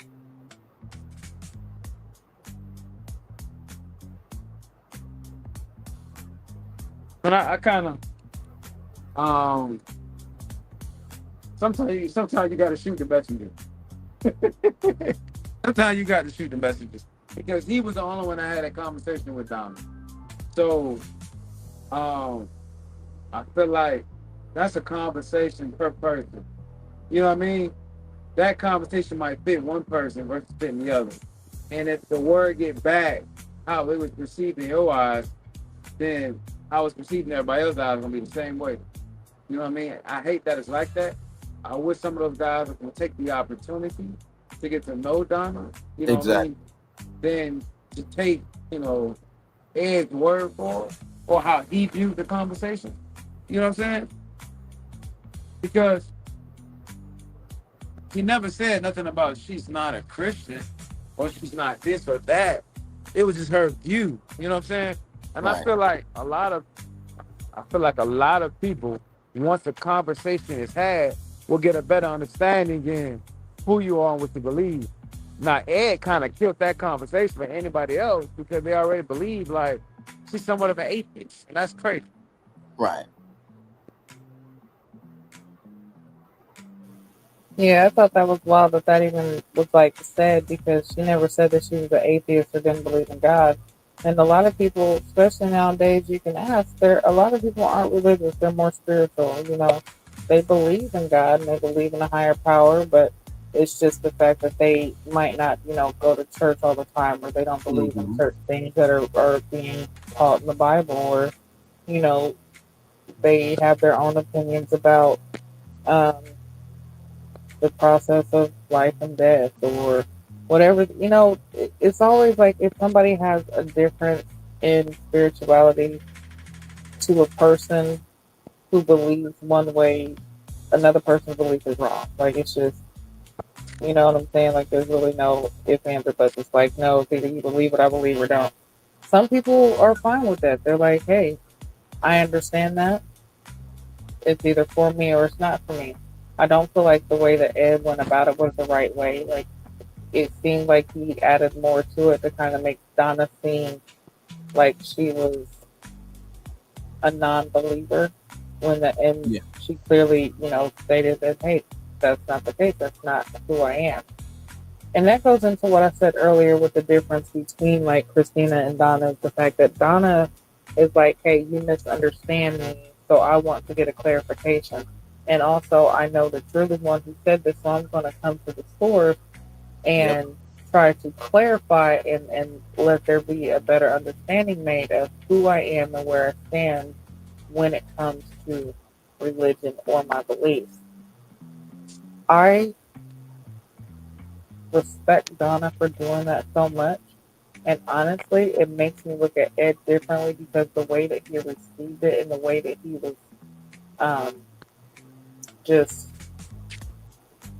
it just seemed like he had already made up his mind beforehand that was not that Donna was not somebody for him. So I felt like he was not receiving the conversation respectfully. He just, even when she said something about, him saying her being an atheist, he shook his head, yes, like, yeah, I said that that's what it is. And she's like, I never said I don't believe in God. So it's Right. like he definitely misinterpreted what she said. He took it and ran to the guys with it and made it something else that it wasn't. So I take points off of Ed for doing that, honestly. No, Um, and that's why I said in my description box, I even said, here on the show with you all, I felt like the guys choosing Donna was a cop out decision. Um, because in the date that Donna and Ed had, we all said that they were both mature on it, and I thought that Ed was cool. And what I mean by cool was he wasn't like cool with it, like, okay, we can, develop a connection, but they were respectfully cool enough to understand each other. And I feel like based on the strength of that, you should have been responsible to, first of all, listen to Donna fully as the person that she allowed you to get to know her as, but also, two, you should have been responsible enough to be real with the guys to be like, hey, look, Donna, she seems like a great person. She may not be for me, but if you believe that she could be your person, go for it. She seems like a lovely woman.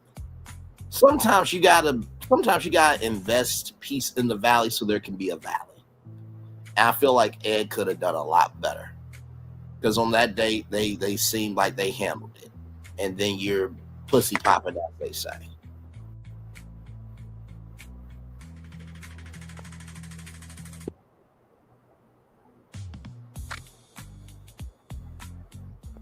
Let's go ahead and jump to the last slide, my brother. Okay.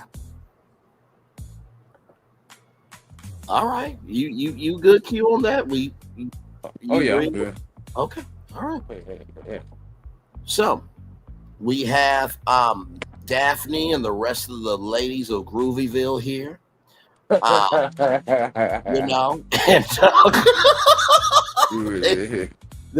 they try to figure out what's going on here. One of them is going to go home. So let me pull up the chart here, or the list. The nephew Tommy and the men are connecting about who they like and who they are not connecting with. So let me give you the rundown here. Ed is connecting with Nicole. Stephen, Enchante. Darius, Ashley, Enchante, and Dominique. Sade, Dominique. Devon, Channon, and Dominique. Chris, Nicole, and Bello, Dominique. Not connecting. Vince, Christina, or Daphne. Chris, Christina, or Daphne, and Bello, Christina, or Daphne. And then Darius, Donna, Ed, Donna, and Devon, Donna. And so then we are left with these two right here. Now, personally, I think that Daphne is about to go home. I really do. You know what I mean? This is no disrespect, but I feel like there's more potential with Donna than Daphne. I think after the conversation with Vince and Bello, and Chris, and how she has moved, I think she is done. That would be the smart thing to do. Devon is the one that's going to eliminate. So then after that, we see yoga is happening. Then we got Lauren and Bello. Then we got Dominique and Sade. Then we have Ashley and Bello. They're talking, then Ed and Nicole are talking, and then it's a powerful conversation because Nicole ends up walking away crying. So, and that is your episode. What would y'all rate this, and what's your overall feelings about this episode? Great episode. Another great episode. We're going higher. Mine was like 7.5 last time. I'm sticking right around about 7.5. I'm gonna go 7.52. 7.52. I love it. Great episode. Great episode. I got a feel. I'm getting more of a feel for everybody. My likes and my don't. My people that I'm sticking with, and the people I really can care less about. So we doing good right now. We're doing good. So that's my take. All right, 7.25 for Q, and he's flat. 7.52 for Q. Say that. Wait, say that. Yeah, Q said he got 7.52. Yep. 7.5. Just added that little point, that little 2 points right there. It all adds up. In the end, it does. No, but I honestly, I agree. I feel like this was, even though, like I said, it seemed like there was a lot of short little clips to kind of fill the time. The clips still had some substance to it. It made it still at least where it was entertaining. Because you were getting little snippets of, oh shit, did they really say that? Oh, okay, that just really happened. Okay, let's keep going. So it was still good. So yeah, I'm gonna give it a 7.4. This episode. I love you. But I'm hoping that Christina's gone. Because if she stays and they get away and push Donna out, I'm like, oh no, there's something rigged about this, because I just cannot see them willingly accepting the fact of knowingly knowing that she is there for financial gain, and that is her main objective. If that is what they want, and they want a woman like that, then okay, keep her there. But if you know that's not what you really want, and that's not what you're there for, there's no reason for her to be there. Agreed. So we'll see next week, but I will be shocked if Christina does not leave. Yeah, no, I agree. I will give this episode a 7.70. Thought it was a really good episode. Okay. Listen, for it to be in one location, and not to mention too, we started off at the former home of the Queen of Soul. I mean, come on. I mean, man. But no, sincerely, that's my rating for it, and I fully agree. Daphne needs to be caught. Okay, she needs to be caught, and her time in Groovyville is done. And like Nephew Tommy says, Daphne's not going on that midnight train in Georgia, but she is going home, and she needs to. You know what I mean? So I do hope that, you know, for Donna, that, you know, she'll have the right conversations and she will mellow out. I think she's in the process of mellowing out right now. I think sending her home rather will be too premature to do that right now, because I think Donna is a great catch. I think she just needs to be able to have the right experience to breathe. And sometimes that happens on the vacation. You know what I mean? That hasn't come up yet this season, but I do believe that Donna deserves to be here. I don't think Daphne deserves to be here. Otherwise, no, it's Christina. So.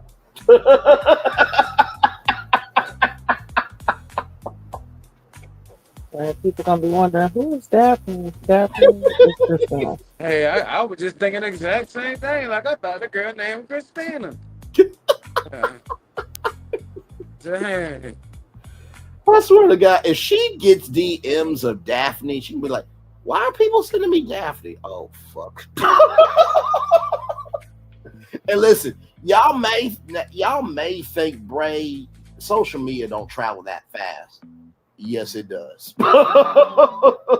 People will find out what they need to find out, okay?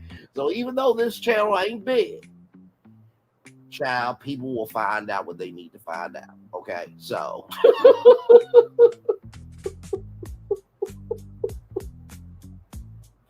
but hopefully what will not end up happening is, if she does find out Daphne, hopefully she's not one of these people that takes it to her head and be like, you know what? Yeah, I am the Black Daphne. And then she starts cosplaying her, and then, you know, God forbid she tries to, you know, start doing appearances as Daphne. Then, you know, at that point we've created a monster, or I've created a monster. But hopefully it's just for this moment in time. So with that being said, any final thoughts before I read the Daily Motivator and then we head on out of here? It's all on you, big dog. All right, y'all. Thank you all so much. Like I said to Gigi and Q, love y'all as always. Great job. Y'all, I think what, it's usually what, 10 episodes? I think usually. Yeah, 10 or 11. Okay. I'm hoping for 13. Like, I would not mind a 13 episode order from this season, because I really am enjoying this season.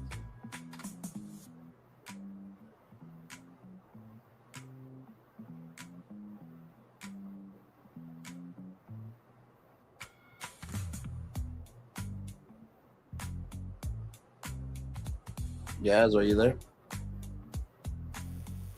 Yeah, if they did 13, I think, 13 would definitely be too many, just because of how many singles there are, and just them trying to couple it together, so 13 would be too much. But honestly, with as well as it's going and as good as the show has been, even if they hit us with 9, I'd be like, you know what, they did good. That was a good 9-episode season. You know what, you can give me 9 more just like it, and I'll watch it every time. Yep. And that's the only compared to last season, how many did we have? Was that like 11 or 12 episodes, and they were all just trash? And with a whole 5-month break, 6-month break involved, my lord. And like I said, for a fan to ask for more episodes, that means that they're doing their job. You know what I mean? Yeah. Indeed. All right, y'all. Yeah. Even if they did extend it to like that 13, and then just have instead of like, was like 3 or 4 couples, to see who ends up with each other at the end. Just have one couple that ends up at the end. I mean, if they do like that, fine. But yeah, still this season is still way better than last season. So however they did it, as long as they keep up the momentum and they keep going with how they are with the locations and the setups and the conversation and it looking so pure and genuine with how they're connected with each other, have nothing to worry about for the rest of the season. No, fully agree. Fully agree. All right, you two. Love you as always. We will talk soon throughout the week. And of course, we'll be back here next week. Man, Detroit, y'all are bringing it. Well done. Well done. And shout out to y'all tonight. We had a very consistent audience. 3 to 4 people were here tonight. Thank y'all for being here. And hopefully you guys enjoyed the show. So. All right, fam. Y'all Love take it everybody. easy. See y'all later. All right, love you both. Talk soon.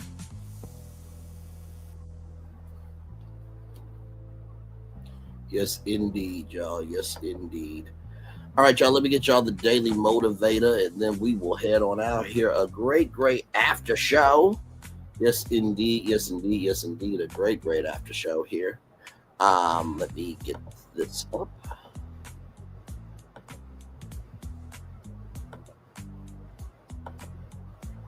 All right, y'all. Shun idleness. It is the rust that attracts itself to the most brilliant metals. Volunteer. Very interesting. Oh, okay. You know what? I think what it's saying is never settle for being still, because the more that you don't take care of your gift, the more it can, the more it can be tainted. You know what I mean? So very good analogy. All right, y'all. It's time for the Day Motivator for Saturday, December 6th, 2025. Wisdom of your instincts. Sometimes your initial instincts are way off. Much of the time, though, there's truth in them. Often you don't know how much you know, but you know. Consider that your instincts have some merit while also seeking to verify them. At the very least, your initial instincts provide you with a reasonable starting point. So start with that. So start with what you have and go honestly where it leads. Don't be afraid to admit you're wrong. At the same time, be willing to assert yourself when you know you're right. There are many experiences you don't remember that nonetheless inform your perception. That hidden knowledge expresses itself in your instincts. It's good to be able to prove that when you know, and it's also useful to know what you can't entirely prove. Though you can't rely solely on them, do trust and respect the wisdom of your instincts. Ralph Molson. The wisdom of your instincts. I will just say this to you. Sometimes in life, and this is the first thing I'll tell you. When you have a gumption within your soul and God shows you a sign that you are all right and you had a feeling about someone or something or this, that, and the third, trust that. A lot of times we will back away from our instincts because we're second guessing ourselves. Sometimes God's protection. Sometimes rejection is God's protection. That's what I meant to say. So the first thing I would say is, if there is anything that you are rejecting, that is probably God just confirming your instinct. Okay? That's the first thing I'll tell you. Okay? The second thing I'll tell you is this, when it comes to the wisdom of your instincts. Wisdom comes from failing. But also comes from succeeding. Say it 2 more times. Wisdom comes from failing and succeeding. Wisdom comes from failing and succeeding. Everyone in life has failed at something, but everyone has also been successful at something. So recognize the only way your instincts will ever get better is if you learn the wisdom from your wins and your losses. That's the second thing I'll tell you. And then finally, the last thing I will tell you all is that though you can't rely solely on them, do trust and respect the wisdom of your instincts. Even though you have your instincts, Always do your research. Always seek counsel. Trust in the Lord with all your heart. Lean not into your own understanding. In all your ways acknowledge him, and he will direct your path. Listen, just because you don't know where the path is going to end and what is going to be on the other end of that path, God's in control making that path. So as long as God is making the path, you just walk. Okay? All right. With that being said, it's time for the best outro on YouTube. Know what you do and do what you know. Never say you want more special, because you were always born a blessing. Trust you may not be where you want to be, but by the end of it, you'll be where you need to be. Do what you've been chosen to do. Well, that's one thing to call yourself, is another thing to be chosen. One love, much love, all love. We have spent time with you. You have spent time with us. And hopefully by spending time together, we'll be great together. And always remember, where you're doing radio, television, YouTube, living your best life, or listen, you're just trying not to be a Daphne, okay? Like Christina. And maybe you can give a little more love, grace, and space to somebody like a Donnah. Make sure the replay is not just for you watch it, not just for you listen to it, but for you want to experience it again. We love you, we value, we embrace you all. Always remember, on see love you gotta give, on see love you gotta give, on see love you gotta give it. Wherever obstacles people come, wherever success you have achieved upon this particular day, we are extremely proud of you, but no one else is proud of you. Be proud of your damn self. And finally, y'all, listen. Just know that love is available. But just because love is available doesn't mean that you are going to receive it. How you give is how you receive. How you give is how you receive. How you give is how you receive. So if you're wondering why you're not receiving any love, maybe it's because you're not giving it. Like I said, always remember, in order to receive love, you gotta give it. Commercial break and fireworks coming your way for the day that was, for the day that's come, for the blessings on the way for you, me, all of us, as a society, as a people, as a culture. We feel the love and we send it right back to you. Have a wonderful, wonderful night, everybody. Love you all. Bye-bye.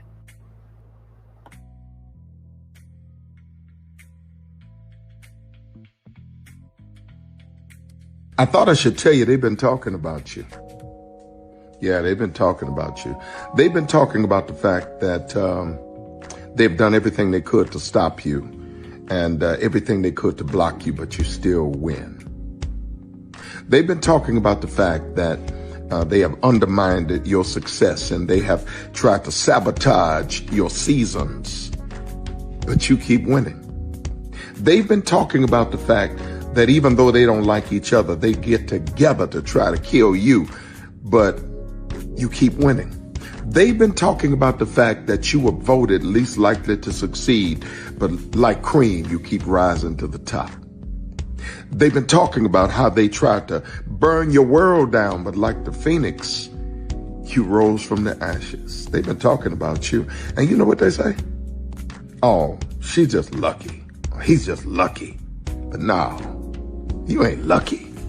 You're anointed. You got something on you. You got favor on you. You got power on you. You were born to win. Now, they can call it luck, but it's grace. They can call it luck, but it's favor. But whatever they call it, it doesn't matter, because you know what God calls you? Do you know what God calls you? A winner. I thought I should tell you, they've been talking about you. Yeah, they've been talking about you. They've been talking about the fact that they've done everything they could to stop you and everything they could to block you, but you still win. They've been talking about the fact that they have undermined your success and they have tried to sabotage your seasons, but you keep winning. They've been talking about the fact that even though they don't like each other, they get together to try to kill you, but you keep winning. They've been talking about the fact that you were voted least likely to succeed, but like cream, you keep rising to the top. They've been talking about how they tried to burn your world down, but like the phoenix, you rose from the ashes. They've been talking about you, and you know what they say? Oh, she's just lucky. He's just lucky. But no, you ain't lucky. You're anointed. You got something on you. You got favor on you. You got power on you. You were born to win. Now, they can call it luck, but it's grace. They can call it luck, but it's favor. But whatever they call it, it doesn't matter, because you know what God calls you? Do you know what God calls you? A winner. I thought I should tell you they've been talking about you. Yeah, they've been talking about you. They've been talking about the fact that they've done everything they could to stop you and everything they could to block you, but you still win. They've been talking about the fact that they have undermined your success and they have tried to sabotage your seasons, but you keep winning. They've been talking about the fact that even though they don't like each other, they get together to try to kill you, but you keep winning. They've been talking about the fact that you were voted least likely to succeed, but like cream, you keep rising to the top. They've been talking about how they tried to burn your world down, but like the phoenix, you rose from the ashes. They've been talking about you. And you know what they say? Oh, she's just lucky. He's just lucky. But no, you ain't lucky. You're anointed. You got something on you. You got favor on you. You got power on you. You were born to win. Now they can call it luck, but it's grace. They can call it luck, but it's favor. But whatever they call it, it doesn't matter, because you know what God calls you? Do you know what God calls you? A winner. Good evening. My name is Mark Woodbury. I'm the chairman and CEO of Universal Destinations and Experiences. Well, we're finally here. Tomorrow we begin a new chapter at Universal Orlando Resort as we open Epic Universe. We built this place for you. I want to thank you, our fans, for your love of our stories, characters, and immersive experiences that inspired this incredible place. Epic Universe represents over 8 years of meticulous planning, immense creativity, and innovation, combined with unmatched craftsmanship and operational excellence on the part of thousands of people who have brought to life the stories and characters that live beyond each of Epic's portals. But it represents so much more. Your love of Universal and the deep connections we've shared together here in Orlando over the past 30 years inspired us to dream bigger and to push the boundaries to create something extraordinary for you and for generations of fans and families to come. And tomorrow, as we open Epic Universe, I can't wait for you to experience this place for yourself. Now it's your turn to step inside, to lose yourself, and to share this place with the ones you love most. As we open this park, we hope your world becomes a little more epic. Tomorrow, Epic Universe becomes yours.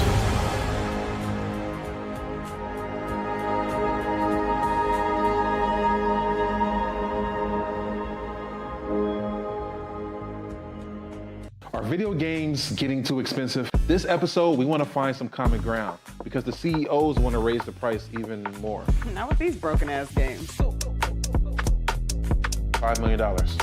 That's how much San Andreas costs to make. Is it their fault for selling or our fault for buying? Corporations claim all this stuff. Devs say otherwise. Sports gamers, cozy gamers, whatever you call the people who play Power Wash Simulator. I think it stings a little bit more because I'm spending my actual money and my mom is not. Imagine they get rid of all movie theaters and then charge you the same price to watch the same movie at home. That's like every streaming service. It doesn't have to be the longest of games, but am I having fun with it? This is Lex. I'm Ronell. Let's get right into it.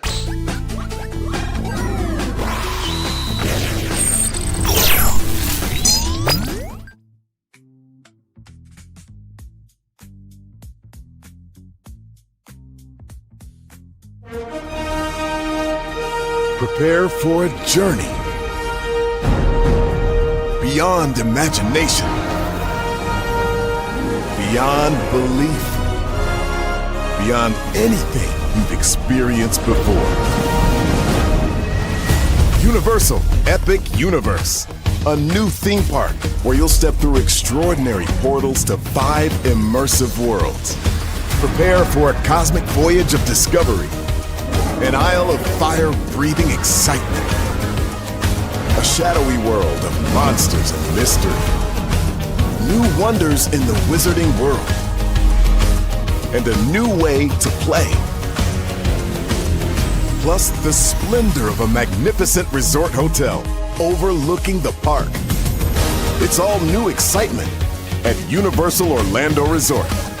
A week's worth of vacation thrills with 4 amazing theme parks, a variety of spectacular themed hotels, and incredible dining and entertainment. It's all at Universal Orlando Resort, where you'll find new adventures every day. Explore the astonishing worlds of Universal Epic Universe at Universal Orlando Resort.